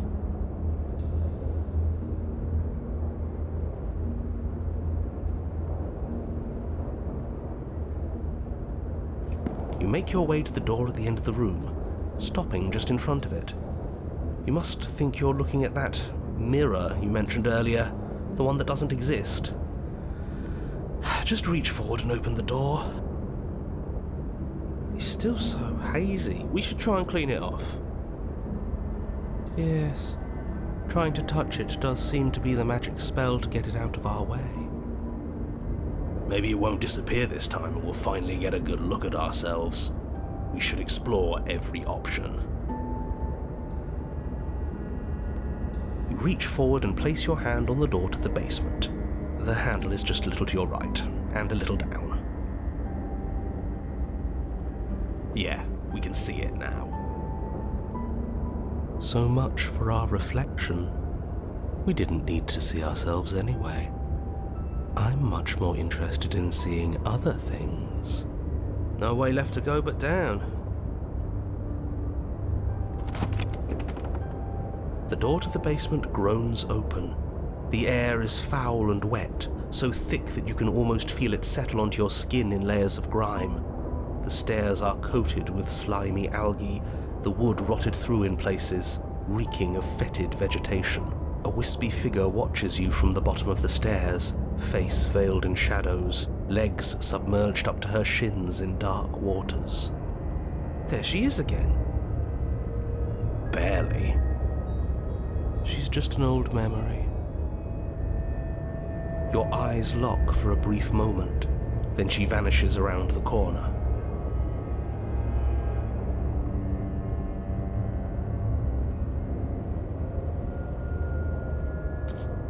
As you descend the final step, the form of the princess comes into view. A bloated body floating face down in slowly rising waters. Her wrist still bound to the wall by a heavy chain. This cell is a dark and isolated place, with not so much as a window to allow starlight to penetrate the gloom. See? She's dead. She's not just dead. It looks like she's been rotting. So killing her does stick. Mostly. But if she's dead, then what are we supposed to do? She isn't dead. You clearly just believe she is. Her corpse is floating right in front of us. You can stop it with the mind games. If she's dead, then do we even have to do anything? How can she be a threat to the world like this? Your thoughts are cut short by the sound of a slamming door and a clicking lock. You turn to see the shade of the princess staring down at you from the top of the stairs. So that's where the blade is. It's already in her heart. And yet she isn't dead. She is dead. Have you never heard of a ghost before? Oh, for the love of... Can we not waste time arguing over the semantics of what is and isn't dead? She is clearly conscious. She clearly just slammed the door on you, and she clearly has a weapon. Your pristine blade sticking out of her chest. This is extremely bad. Catastrophic, even. Yeah, dead or not, what are we supposed to do about her? Slaying or destroying, if we want to be a little more death neutral, seems off the table. Yeah, this is tricky, but let's talk to her. See what kind of information she has that we don't. But she hasn't said anything. Are you sure she can talk like this? Bold of you to come back here after what you did.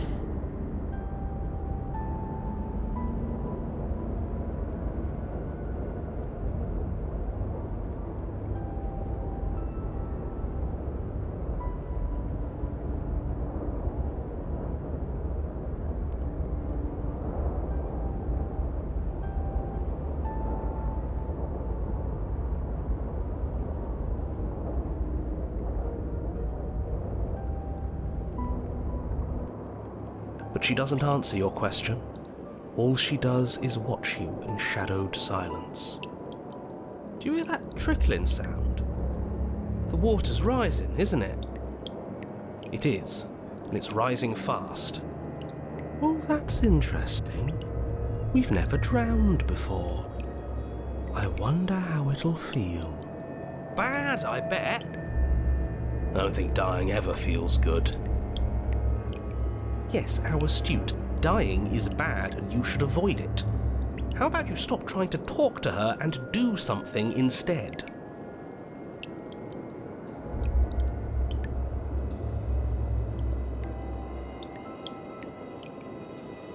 The princess eyes you with a disaffected gaze as you rush up the stairs, but you don't make it past the first few steps.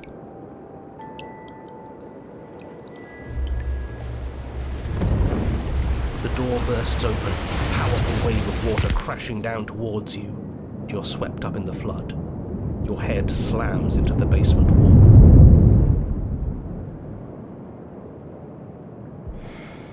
You come to a moment later, suspended in darkness, disorientated, only aware of the surface of the water and the emptiness above.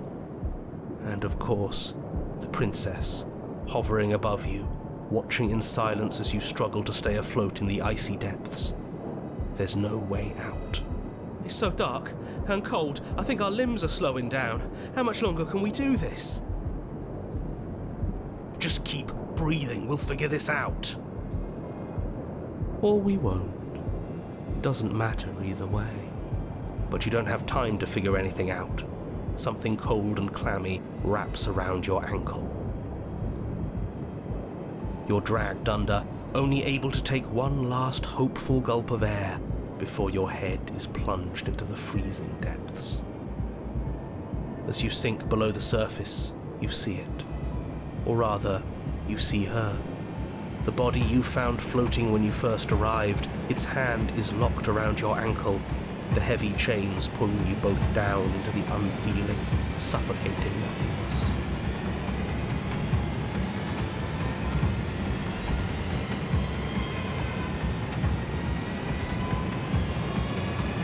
I get it.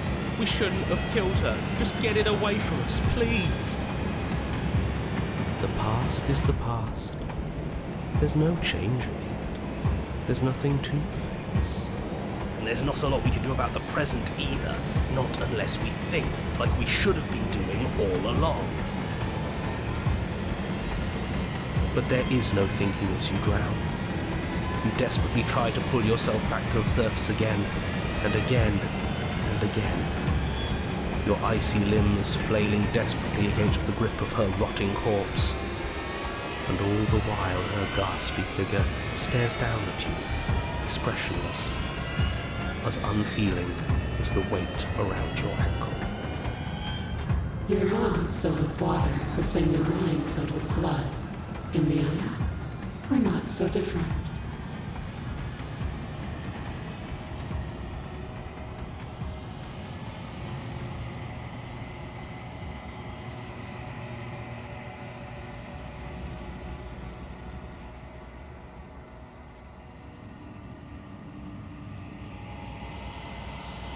She's gone.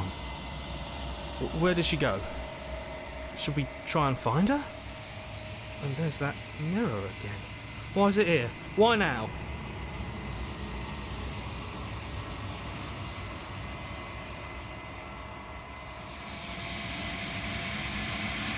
This doesn't feel right. It feels different. Final. You're right. Part of me wants the truth, but something stronger is holding me back. Fear. Ignore the cowards. You have to look.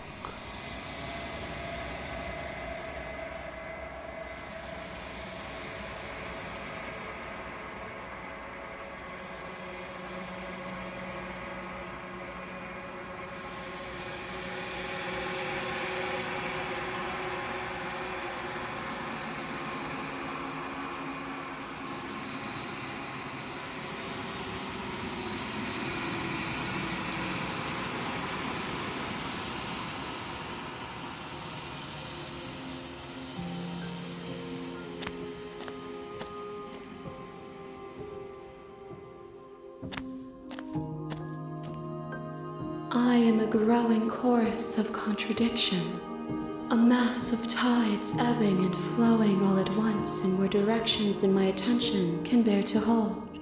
To look at any one is to shift them all into something new, and to look away is to reshape them yet again. All of me is changing, and yet the rest of me is still the same.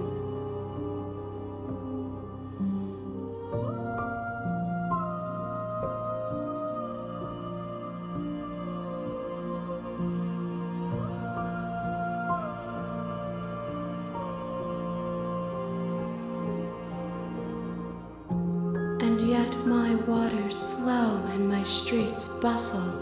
There are no words that can describe me into non-existence. There is no logic that can bind my multitudes. I am everything that you have known me to be, but I am also none of it.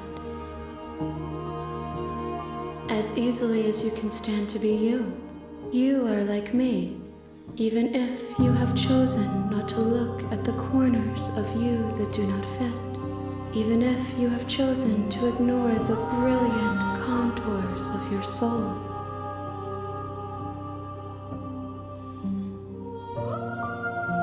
It changes me, but it doesn't make me worse, nor does it make me care for you any less. Does it make you worse? Do you resent me?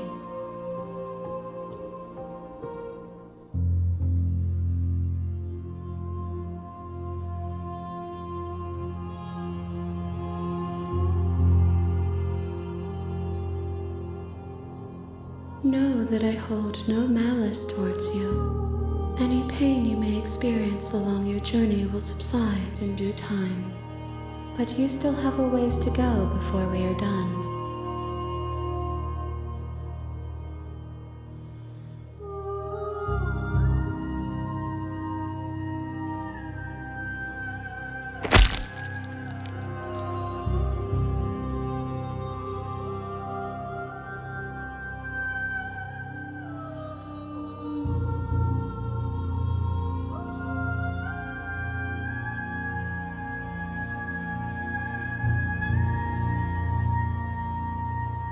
There's nowhere for you to be but here.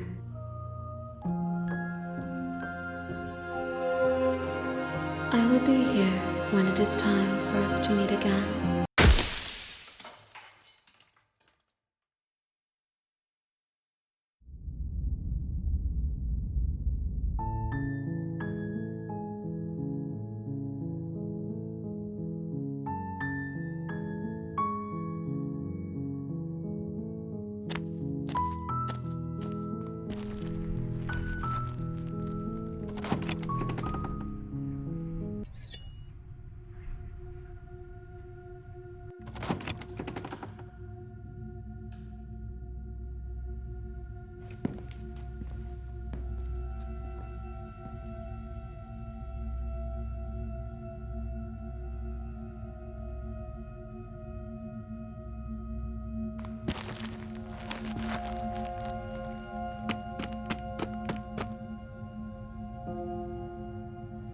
You feel flesh easily give way and look down to see your blade already sinking deep into her heart. Oh. This is it, isn't it? I'm almost embarrassed. I should have seen that coming. But I have to wonder, do you actually believe this was enough to kill me? It's like she's convinced she can't die. Yes, even as she lays there dying, she entirely believes herself to be alive and well. But it's over, isn't it? She stopped breathing moments ago, that arrogant look still plastered on her face. But is it over? Really over?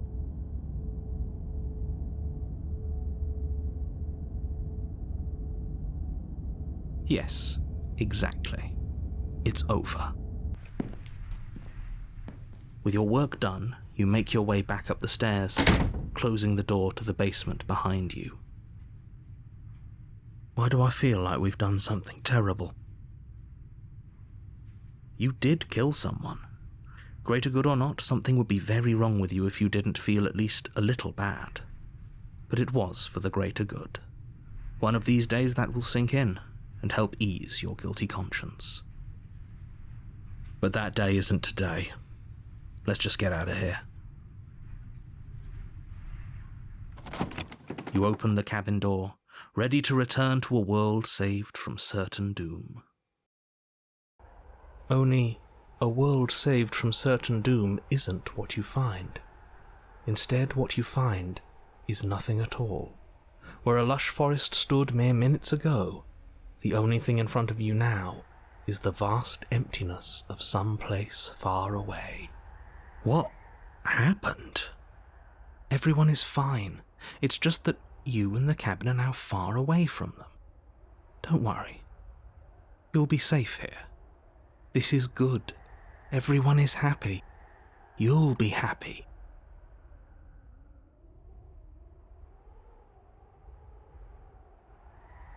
I'm so glad you're keeping an open mind. This is what's best for everyone. Trust me. Time passes. You can't be sure if it's days or months or years or even decades. It's all a wonderful, boring blur. You've never been happier. Psst. Hey. We're not just going to stay here forever, right?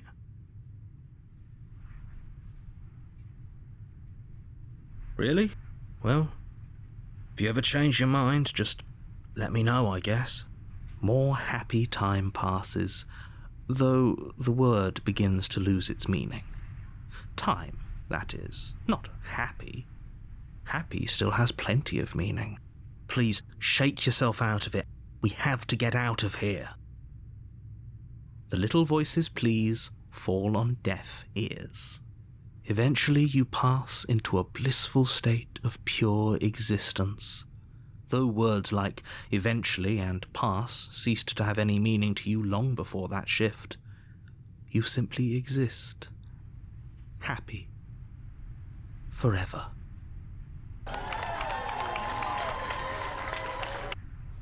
You have already committed to my completion.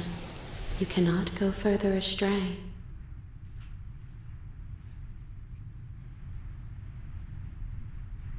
Are we really happy? Or is he just telling us that we are?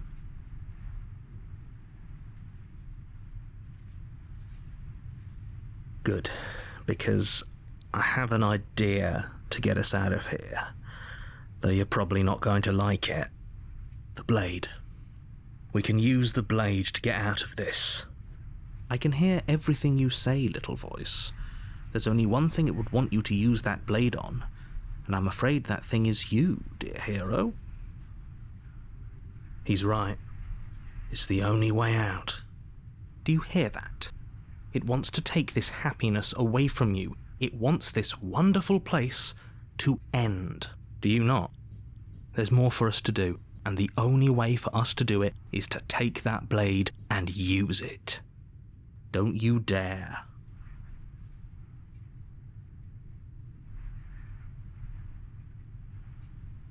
Thank you. I made this happy little place for you.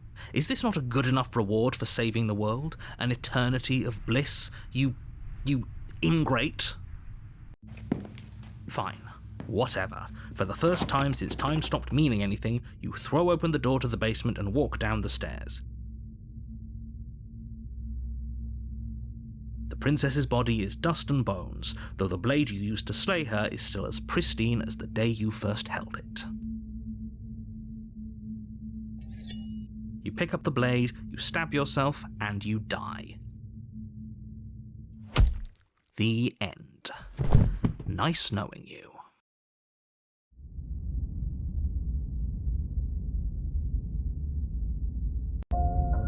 You're on a path in the woods, and at the end of that path, you're here to slay her.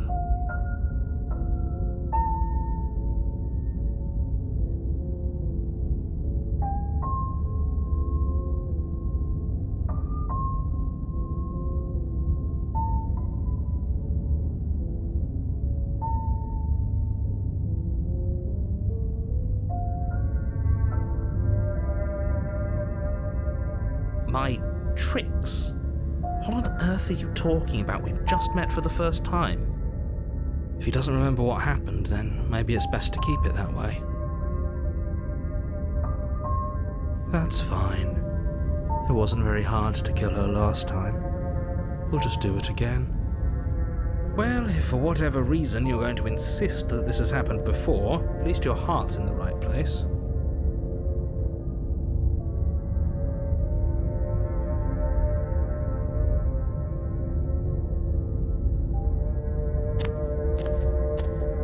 A warning before you go any further.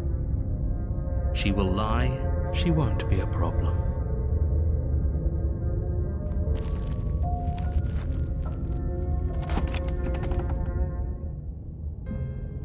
The interior of the cabin is cold, a soft odor of dirt permeating the air. Cobwebs flutter in the corners. You can hear wind whistling outside, banging the shutters against the windows. The only furniture of note is an elegant antique table with a pristine blade perched on the edge. The blade is your implement. You'll need it if you want to do this right. It feels like no one's been here for a long, long time. Like I've been saying, she's dead. We killed her already.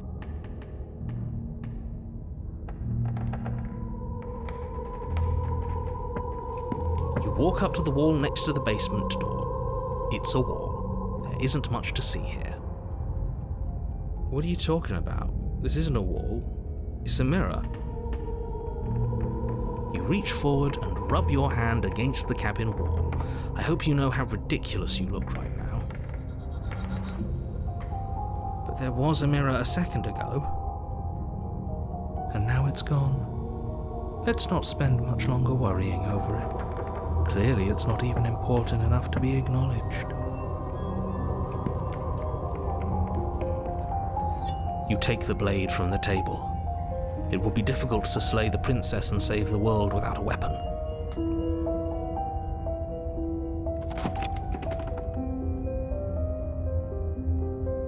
The door to the basement groans open, revealing an old banister and a creaky wooden stairwell.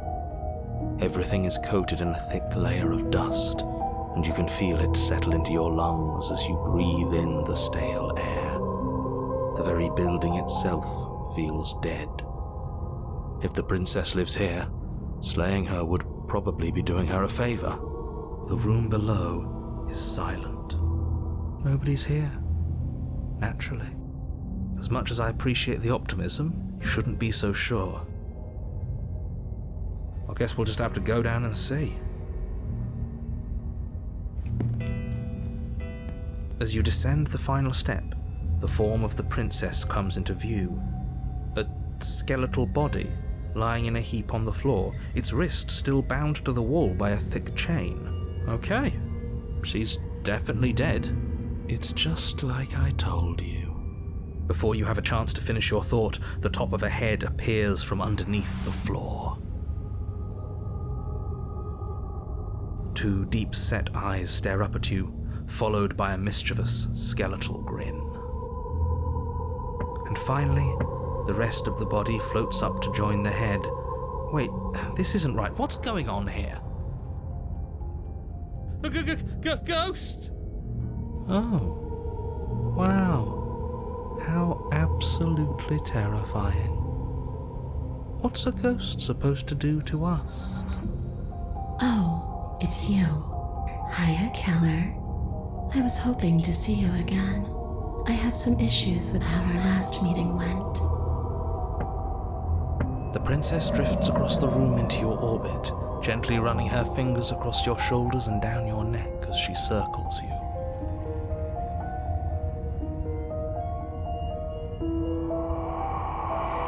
Her touch is cold and ethereal, formless yet real enough that her icy fingertips send shivers dancing across your skin.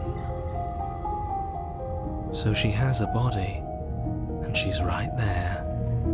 That means we could kill her again, if we wanted to.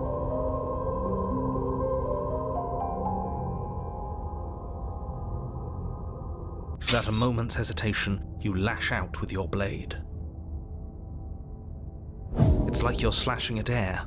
No matter how many times you stab at her, no matter how many angles you strike from, all you manage to do is interrupt her form, the skin of your hand prickling with cold as it passes through, unable to find anything solid. You're adorable when you're confused. But I didn't say you could touch me. Why are you even here? Just making sure you finish the job, or what?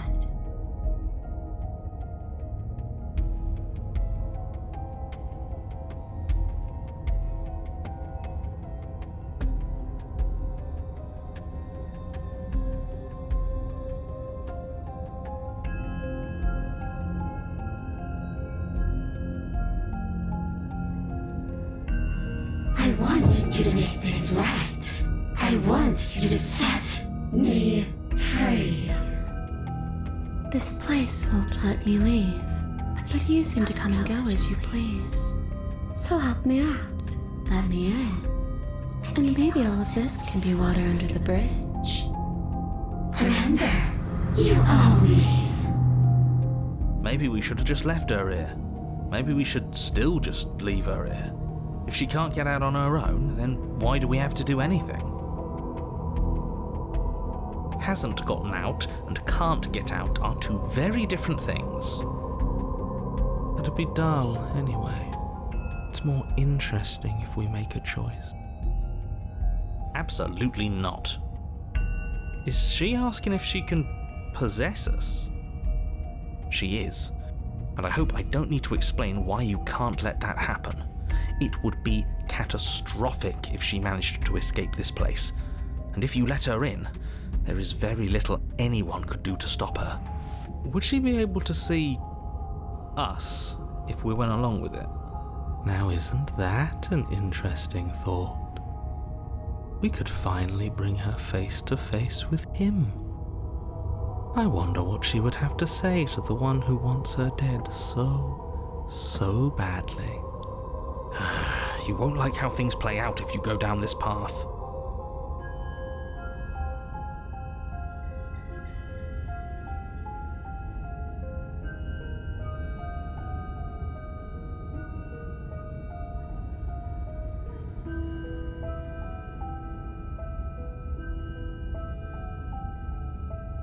So, that's where the hostility comes from. I don't know where you got that idea.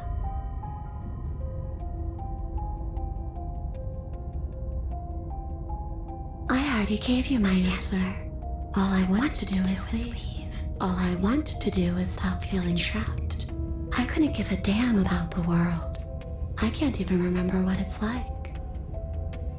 I think that's all the answer we're gonna get out of her.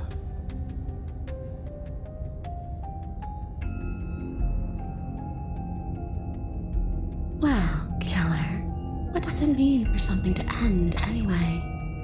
You ended me, but I'm still right here in front of you, aren't I?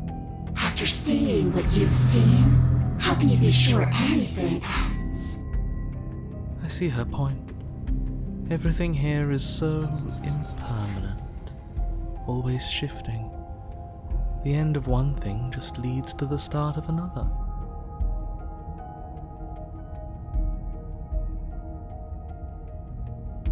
Oh, come on. I'm floating right in front of you. Still here despite your best efforts. You can't pretend that doesn't mess with the whole concept of ending.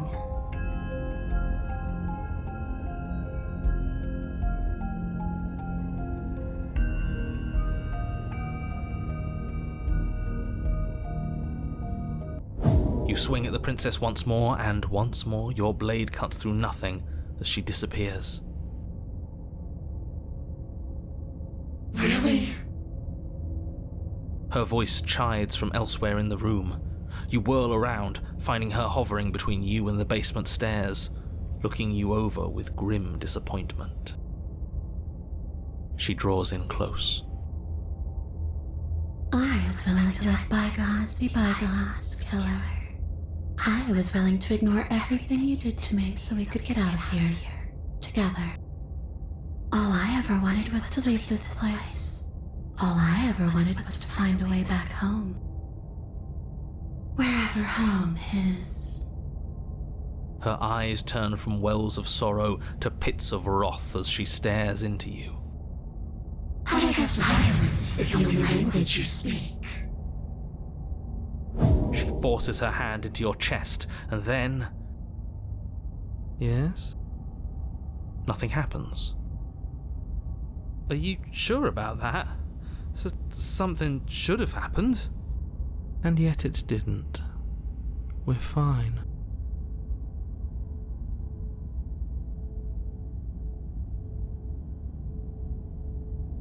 You do your best to pull away, but it's as if her arm, embedded in your body, is rooting you in place.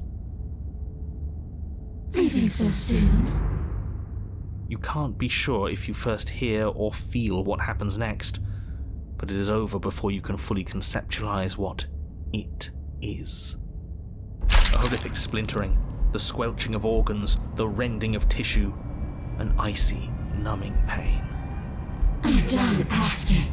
The next time I see you, I'm taking everything I owed, starting with your body. If you won't choose to give me my freedom, I'll just have to make you give it to me. She's real now. If she's making us dead, we should return the favor.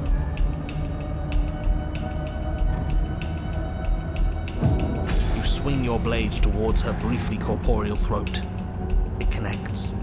A gash widens across her neck, glowing ectoplasm leaking from the wound. But it's too little, too late. In her hand, you realize she clutches your still beating heart. It thumps unsettlingly. Did we get her? Even if we didn't, we've given her something to remember. See you soon, killer. I'm afraid you'll never know. As she crushes your precious organ in her hand, everything goes dark, and you die.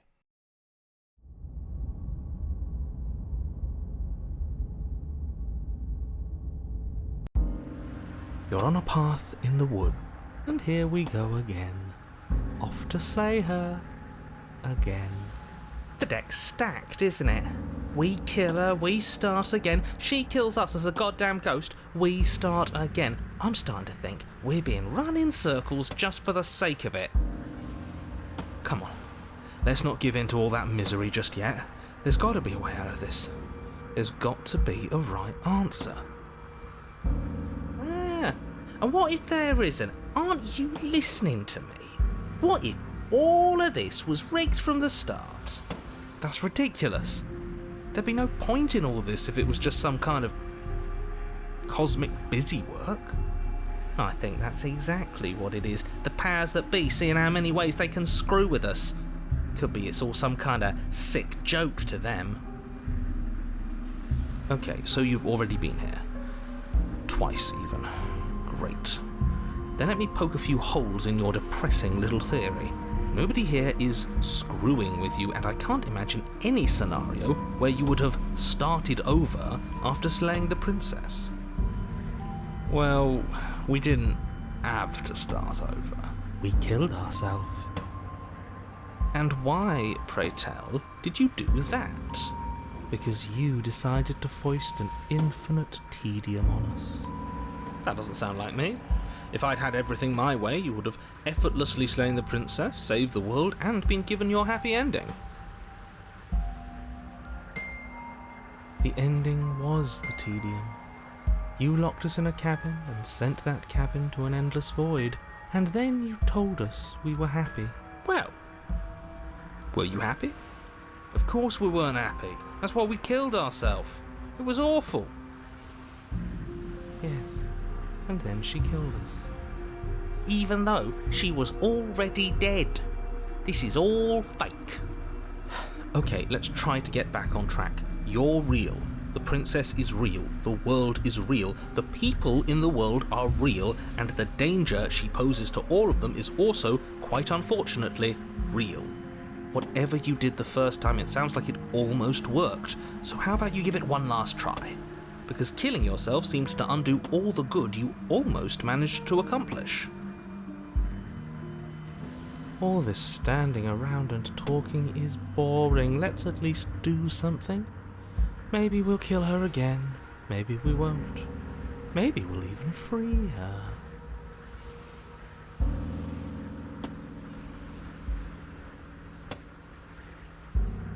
You continue down the path towards the cabin. It isn't long before you're steps away from your destination. I don't think you need any words of warning. I think you know what's in there, and despite your protestations, I think you know what you need to do. The more he talks, the more I'm interested in setting her free. Whatever. You don't want to listen to me? Do it then. Let her out. See what I care. It sounds like somebody's about to crack.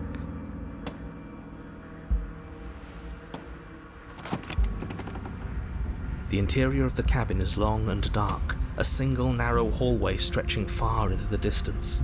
Curtains billow out from tall windows on either side, obscuring the path forward, fluttering helplessly as opposing gusts of wind rush into the building, clashing and joining and driving everything forward. The only furniture of note is... that's strange. What's strange? Is it the mirror? The mirror? No, there isn't a mirror. What's strange is that there isn't much of anything in here at all, aside from the curtains. There's supposed to be a pristine blade. Why isn't there a pristine blade? Great. Something else has been taken away from us. I suppose the only way to go is forward. So forward we will go. Blade or not, it doesn't really matter, does it? You slowly make your way towards the gaping maw that awaits you. Your fraying nerves buzz with trepidation, the chill wind raising your hackles as it gently pushes you forward, towards the darkness at the end of the hallway. You can't shake the feeling that you're being watched. We've always been watched. You're watching us right now. Sometimes the feeling is just stronger than others. I feel like you're trying to put us on edge. We don't need all this anticipation. We just need this to be over. You stop as you reach the end of the hallway, I presume in front of whatever mirror isn't actually there. What are the odds she's waiting for us right now? Just out of sight, on the other side of that glass. You reach your arm forward into the pitch black of the opening. Nothing. It's like this place read our mind just to mess with us. What you looking at, killer?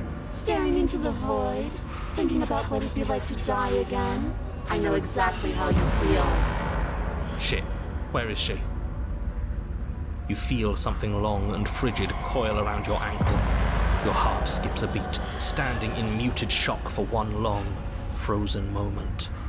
And then she, the princess, constricts. Your bones snap.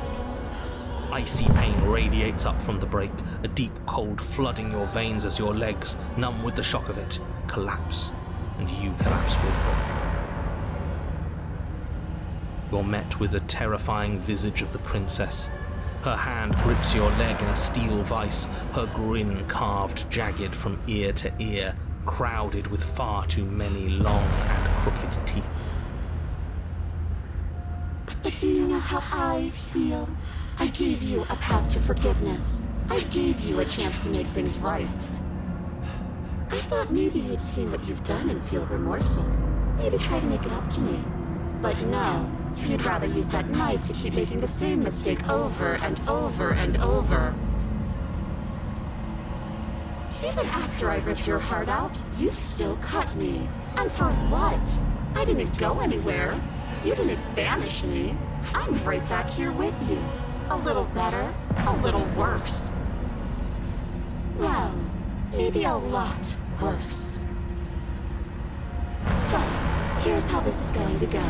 I'm going to take your body, and I'm going to walk it out of here.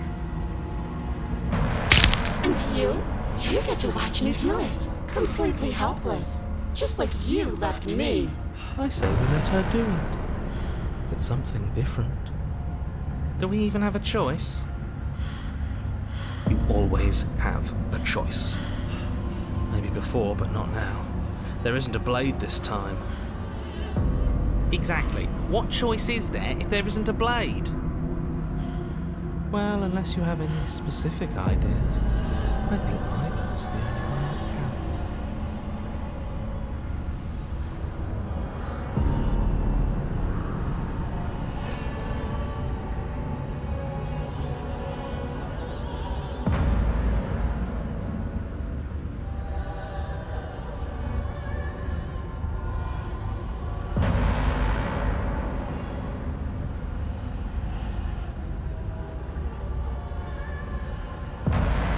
I think you get the magnitude of hatred that sits between us.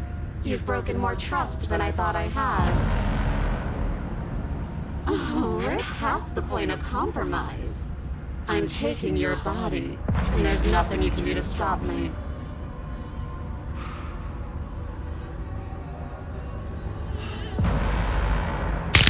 You violently struggle against the princess, but all you manage to do is grind the fragments of your splintered ankle together. You can't shake free from her now. It's so easy to make you squirm, but I won't be crueler than I have to be. I don't even want to cause any more damage. It'll be hard enough for me to walk out of here on that broken ankle. You remain pinned to the floor of the long hallway as the rest of the princess's body emerges. Her proportions all wrong, limbs bent and curling, moving in ways that defy your understanding. Her torso stretches until her face is practically touching yours, her neck cracking audibly as she twists to look at you from a fresh angle. Are you sure you can't do anything to help us? Can't you, manifest a rock right on top of her head? And crush you along with her? Not that I even can manifest a rock. Besides, I thought you all wanted to free the princess. Not like this. You don't even have a weapon, so I'm afraid you're out of luck, which unfortunately means that I, and the rest of the world, are out of luck too. And whose fault is it there isn't a weapon here? Yours, I assume. There's supposed to be a pristine blade. Whatever you did in those previous lives of yours, you really messed up. Are you seriously trying to blame this on us? Your vision fades as she tears open the membrane of your soul. You're awake, eyes once again fixed on the long hallway, your vision swimming as the princess's command reverberates inside your skull. Her voice is all-encompassing. You feel wrong. It's so cramped in here. Like there's some sort of growth trying to push us all out. I know. You rise to your feet, though the pain in your ankle is blinding. Your body slumps against the wall, desperately leaning into it for support. There's another option, you know. Don't help either of them. Flip the table. And how do you do that? You don't have a will to wield. Your soul is in brain of courage. That gap where the mirror was, I don't think it goes anywhere. Let's throw ourselves into the abyss. You wouldn't dare. Move now. Your body, still slumped against the wall, trapped between the princess's overwhelming will and the blinding pain of your splintered ankle, takes an excruciating step towards the cabin door. The movement is stiff, your body reduced to a marionette, pulled reluctantly along by your strings. It's not that bad. The pain feels good. Because I know you feel it too.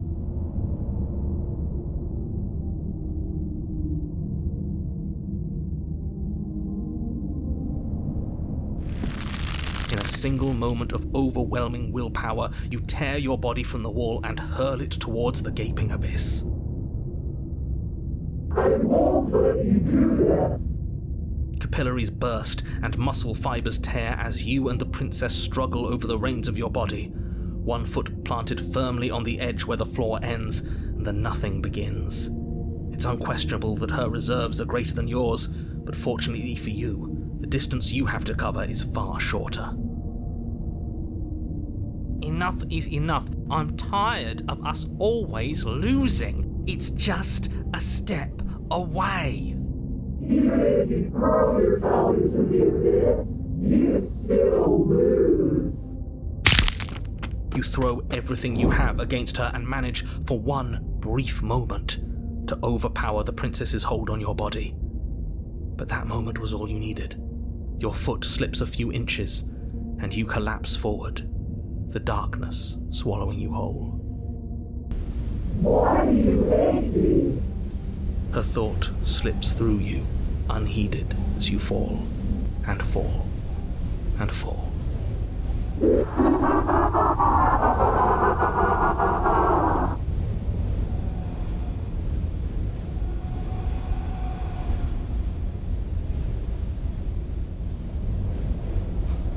What an end. But at least it's ours. An empire of frigid nothing. I don't think this qualifies as saving the world, but at least you didn't ruin it. What happens now? What do you mean what happens now? You wanted this. But I want to know what he thinks happens now. I don't think you're going to find that out. Oh? And why is that? You should have better time into your head. You left. Gone. It's just you and you and you and me. Idiot. He's gone. But...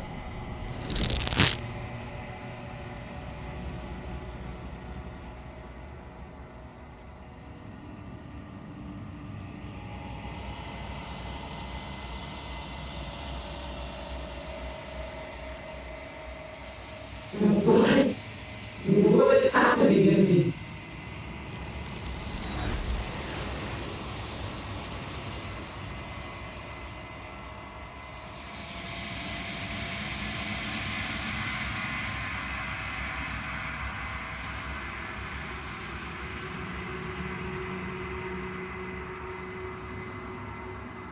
She's gone. Where did she go? Should we try and find her? And there's that mirror again. Why is it here? Why now?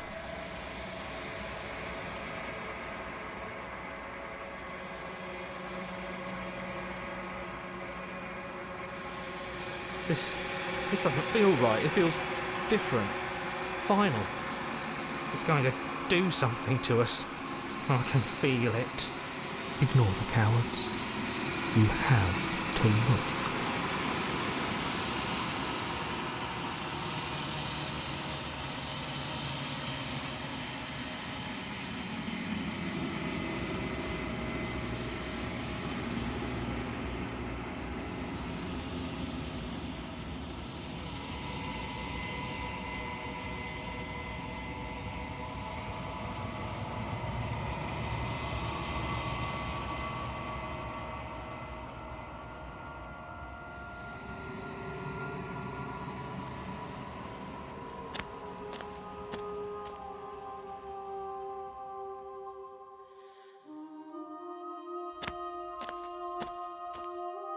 There's a world beyond the endless walls of the long quiet. I am curious to see what it means for us to know it.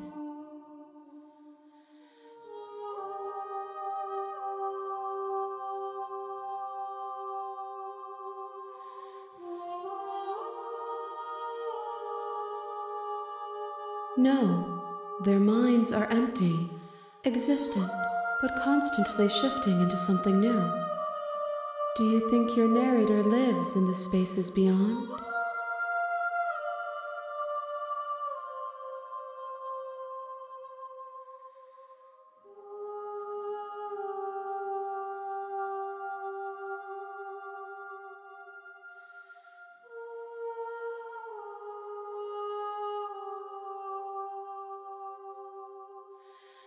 There's no need for you to know what you are going to do before you do it. If you find him, remember that I'll be waiting for you on the other side.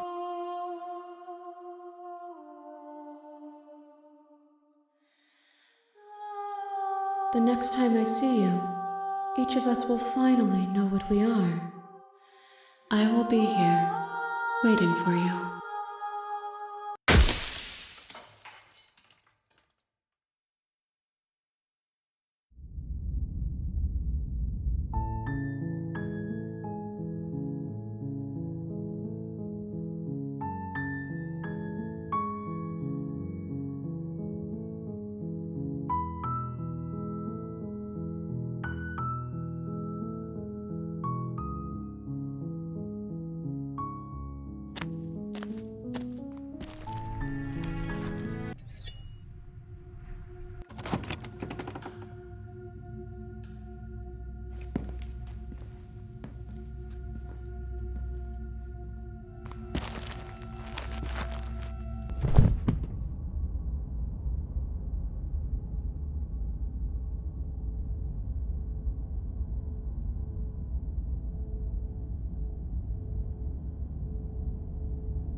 We should make sure.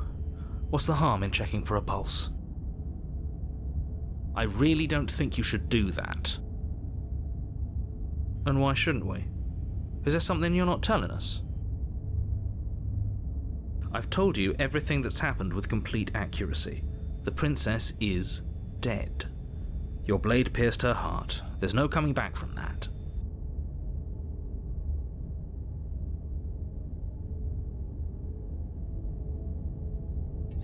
You lean down and wrap your hand around the blade's hilt. But as you begin to slide it out of its resting place, you feel a sharp and sudden jab in your side. What was that? I guess I won't be dying alone after all. Quick, let's get out of here.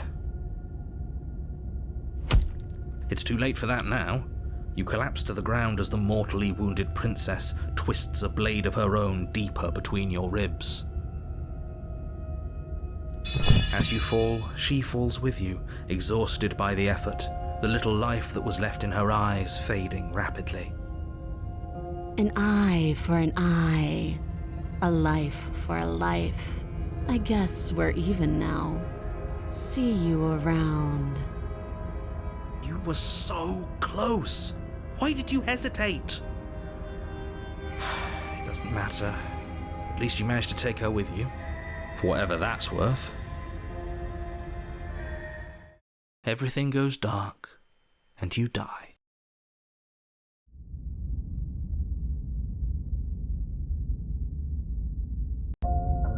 You're on a path in the woods, and at the end of that path, you're here to slay her.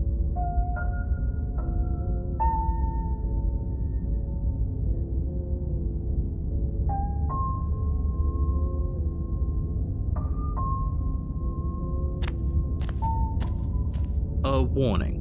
Before she will lie. He couldn't be more on the money. But we're really doing this, aren't we? I'd say you're lost, but I'm stuck here with you. We know what to look out for this time. We know to be careful. Just stay focused and you'll be fine.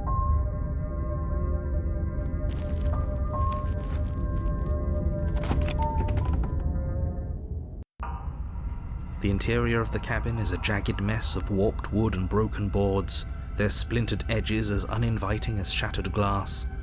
The only furniture of note is a pointed table with a pristine blade perched on its edge. The blade is your implement. You'll need it if you want to do this right.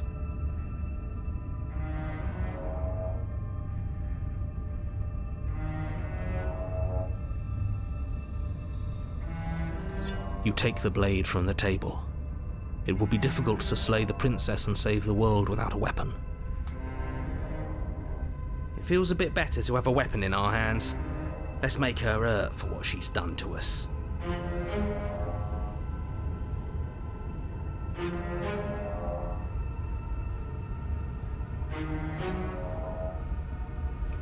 You walk up to the wall next to the basement door. It's a wall. There isn't much to see here. What are you talking about? This isn't a wall. It's a mirror. Or at least it'll be a mirror once we wipe off that layer of grime.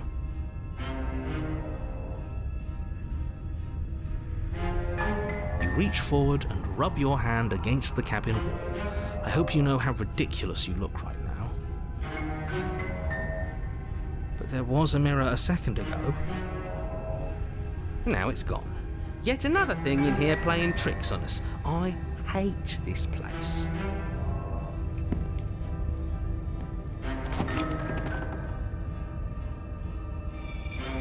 The door to the basement creaks open, revealing what must once have been stairs.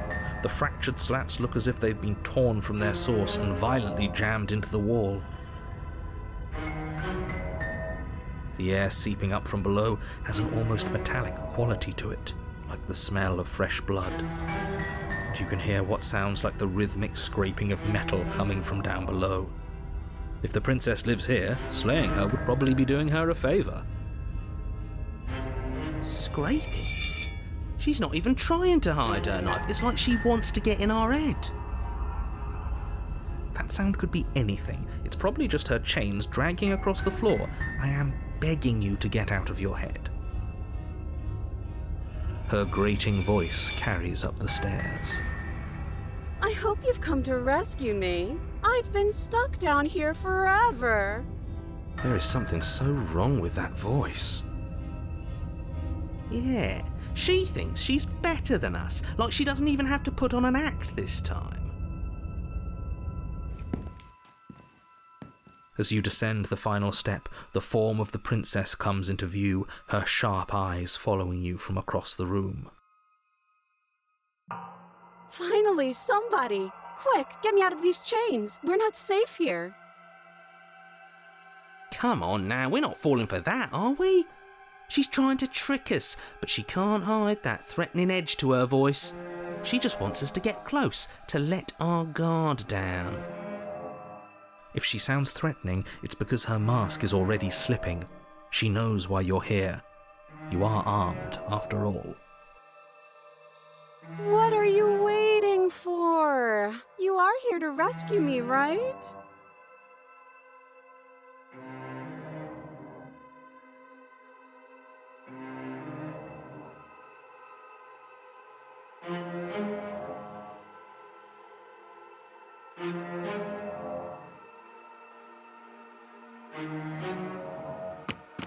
The princess falls silent, her smile unwavering as you charge across the room. Okay, she hasn't pulled out a knife yet, and her hands are still behind her back. I think we can do this. I think we can win. We just have to strike now, but make sure you keep your eyes on those hands. I don't trust her for a second. But your focus is broken by the horrible sound of metal slicing through meat. Whose meat? Not ours, right? Hers, at first. Then yours. Hee. How? What did she even hit us with? You stare down at your chest and at the long, thin blade she impaled you with. And then the red, angry slit along the flesh of her thigh, where the blade had been nestled just a moment ago. It's still lodged in her leg, emerging from her knee, hinging up and out of her body like some extra metallic limb. bullshit. Absolute bullshit. You're going to die now. With a twist of her knee and a painful squelch, she does just that. Everything goes dark, and you die.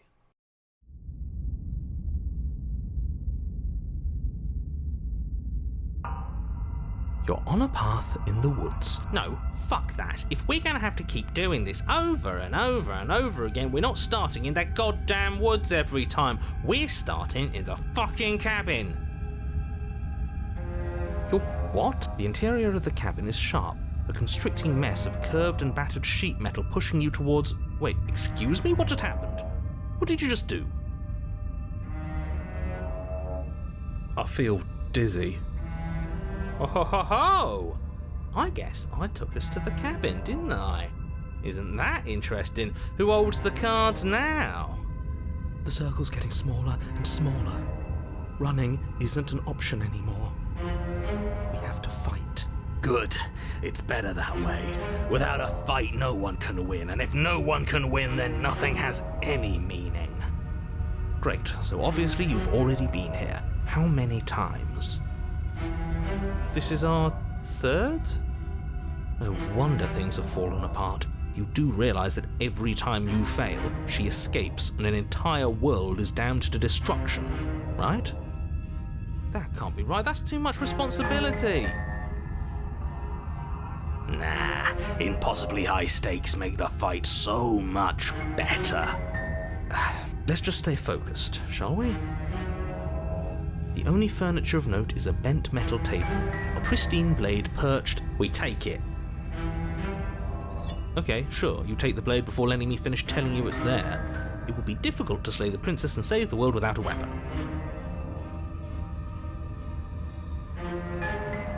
This feels right. We just have to keep our senses sharp. That's right, we've got to be able to win eventually. We will win eventually. Hell, we might even win now. That's a fighting spirit I like to see. You could all learn a thing or two from this one. I'd love to get started just as much as you would, but how are we supposed to get down there? You walk through the door. You do know what doors are, right? But there isn't a door, it's just that mirror again. There isn't a mirror. You really messed things up, didn't you? It's like you can't even see reality anymore. I can feel the air coming up from behind it, stinking of iron and steel. He might be right. Could be a trick. If our other senses can't feel it, then we can't trust it. If it's in our way, let's just break it and move on.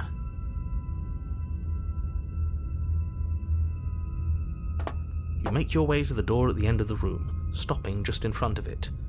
You really must think you're looking at a mirror. Well, it doesn't exist. Just reach forward and open it. Let's just fumble for the handle and be done with it. I don't care what we look like. I care about getting to the end of this mess.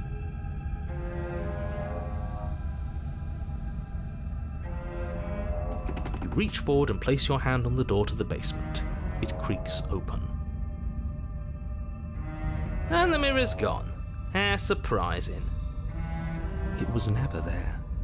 Just an illusion. Let's just get to the princess already. I didn't care about the mirror before, and I care about it even less now. Guess it's time for us to see her again. Just stay focused and you'll be fine.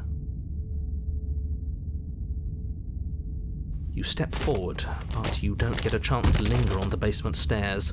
They are smooth and flat and metallic, an unintentional and unfortunately slippery ramp that quickly sends you skittering to the bottom. Your body tumbles onto the basement floor and the form of the princess comes into view, standing at a distance. She gives you a wry smile. Hi, it looks like you don't have a way out, so I'm not going to play dumb anymore. But don't worry about how bad you did last time. That's part of the fun. She's got another thing coming if she thinks we're going down easy again. pride makes us dead. The only thing that matters is survival. Actually, does survival matter? We've died twice and nothing bad has come of it. We just need to find a way to win once. Nothing bad has come of it yet. Plenty bad has come of it. You've left at least one entire world to ruin. The people there mattered. The past isn't real. There's only here and now. Your internal bickering is cut short by the wet sound of slicing meat. From the princess's arms erupt twin blades glistening with her blood, the empty flesh of her arms flopping at her elbows like torn sleeves. The chain clatters to the floor. She's loose, and she is coming for you. You're going to make me walk over to you, aren't you? Shit. She's coming for us and I'm out of ideas.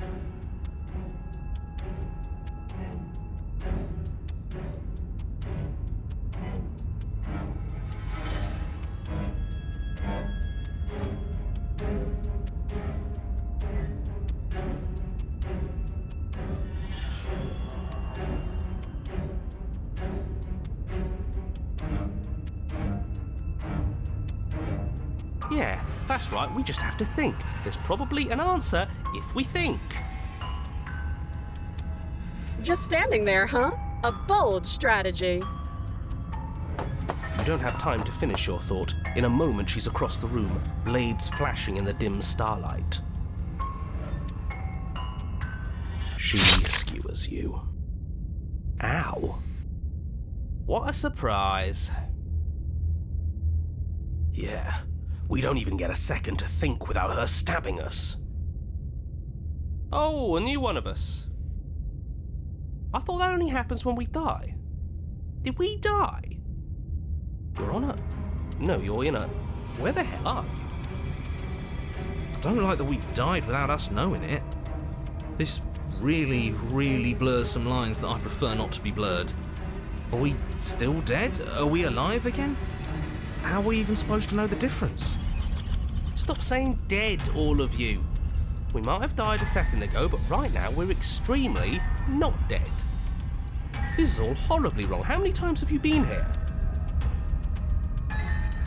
This is 4. No wonder everything's such a mess. This wasn't supposed to go past 1.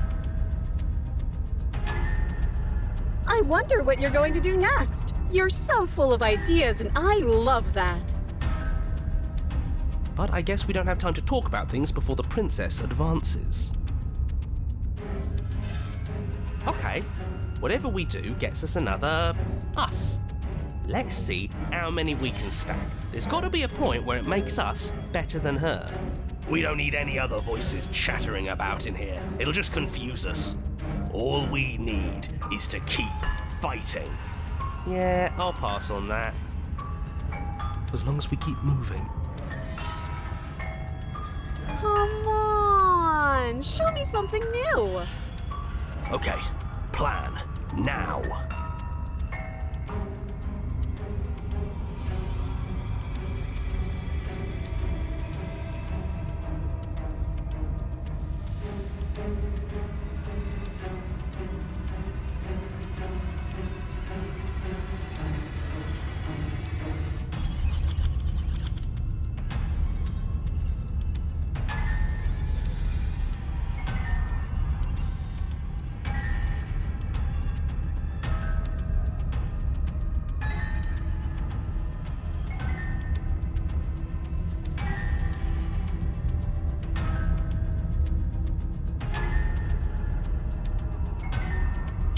She's going to kill this body either way, so stop feeling what it feels. She skewers you. Ooh, not bad. Real tough. Well, there's more of us. Let's see if that helps. Then you skewer yourself.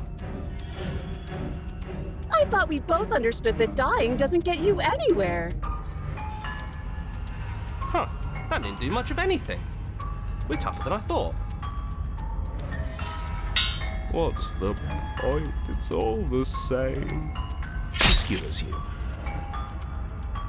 Oh, don't give up on me just yet. You gotta keep going.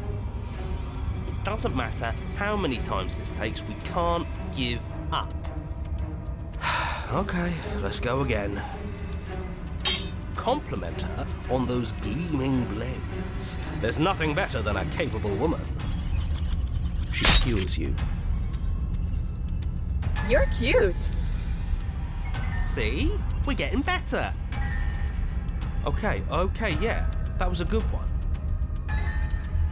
Just panic. Flee. She skewers you. No, you don't get to escape. That's not how this works. We're getting close to something, can't you feel it? One last time. You're right. One last time, that's all we need. Let's appeal to her better nature. We haven't tried that. I'm sure she'll listen to reason. She skewers you. And then everything goes dark, and you die.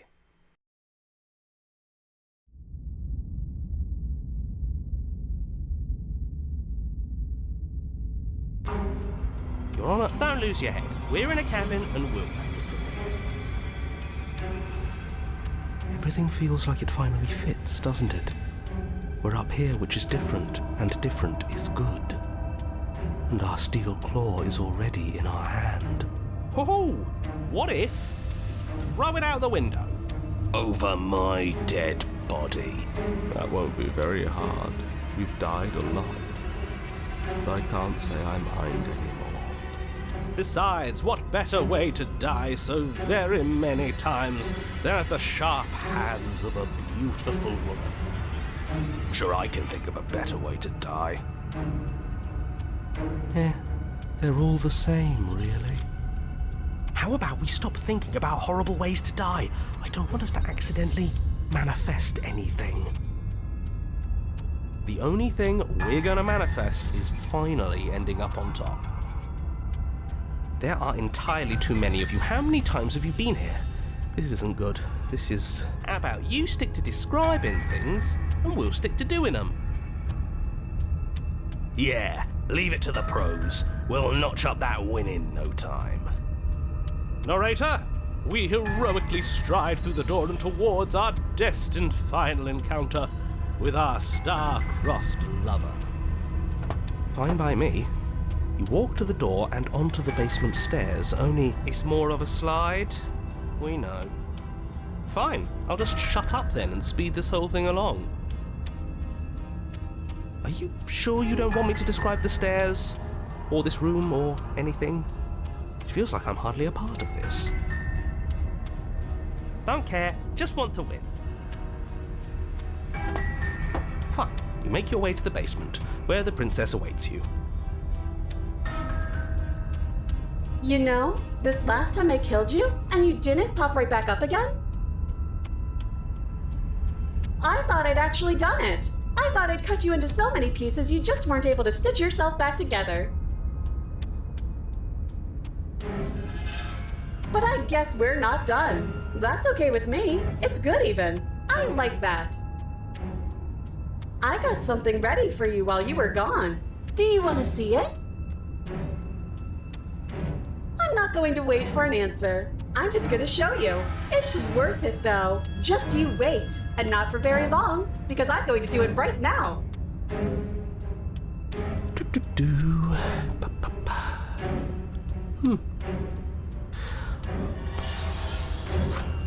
Are you going to say what she does? Do you want me to talk now? Well, yeah, she says she has something new. I want to hear about the new thing. Yeah, me too. I think I speak for all of us when I say that I would like to hear you describe her new thing. Really? Okay then. Here we go, now. The princess's skin twists, splitting into red blooms of raw meat as it stretches and tears. And then it erupts. She becomes a wave of blood and viscera, pieces of her splattering against the walls. All that remains in the center of the room is a skeleton of blades. A heart beats furiously in its cage of a chest. Are you ready for what comes next? Holy shit! She's gorgeous. Absolutely divine. Yes, behold the perfect woman. Do you think we can throw her out the window? That looked painful. How is she still alive? Heart's still beating, that's all she needs. This is fake. This is all fake. That's all just made up. She doesn't even have a back anymore. How are we supposed to stab her in it? This is all just a sick joke. I hate existing. We're screwed. I quit. I'm done. Forget it. This All right, is all sir. just What just happened? It's so quiet. Something feels different about you. It almost makes me feel different. Like I should actually take this seriously for once.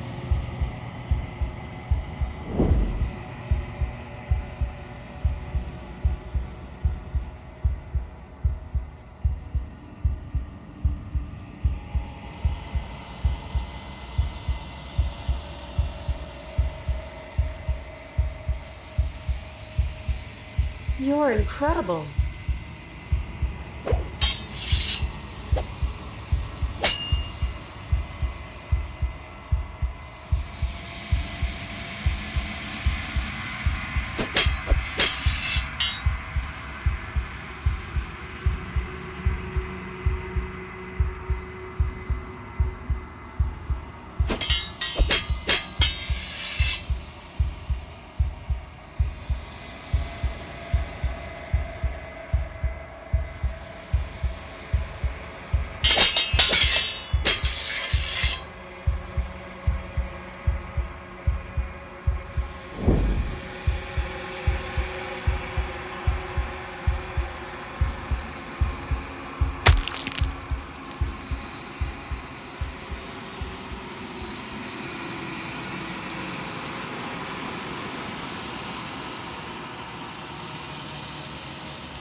I think you know what I am.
I can finally see you. and you can finally see me.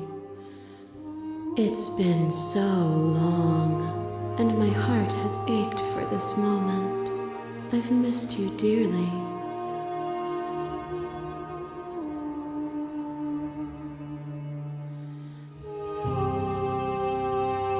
Names are their attempts to capture that which cannot be captured.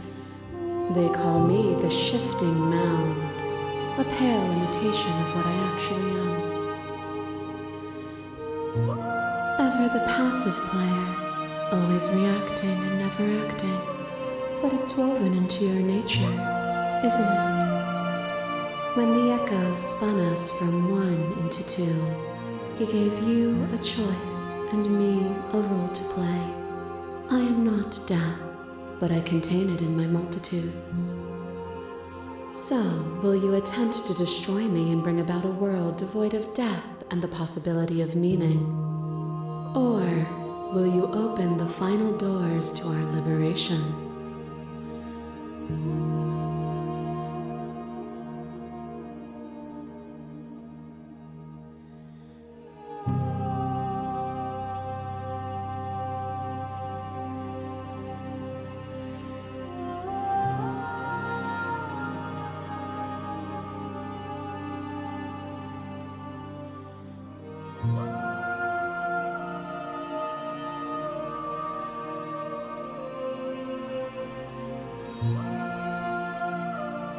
Nothing brings me greater joy than to hear those words. The final piece lies with you.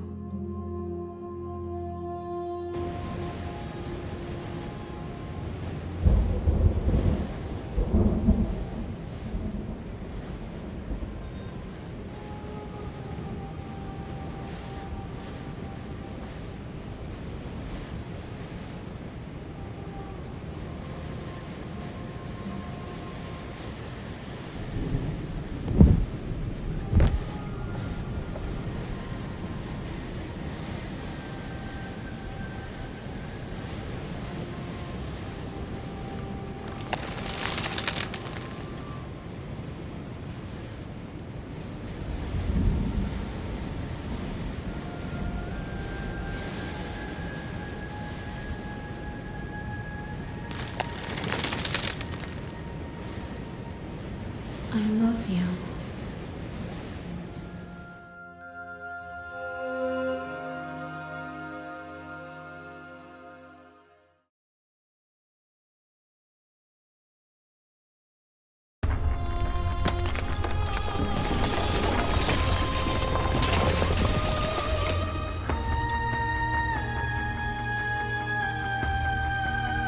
It's magnificent.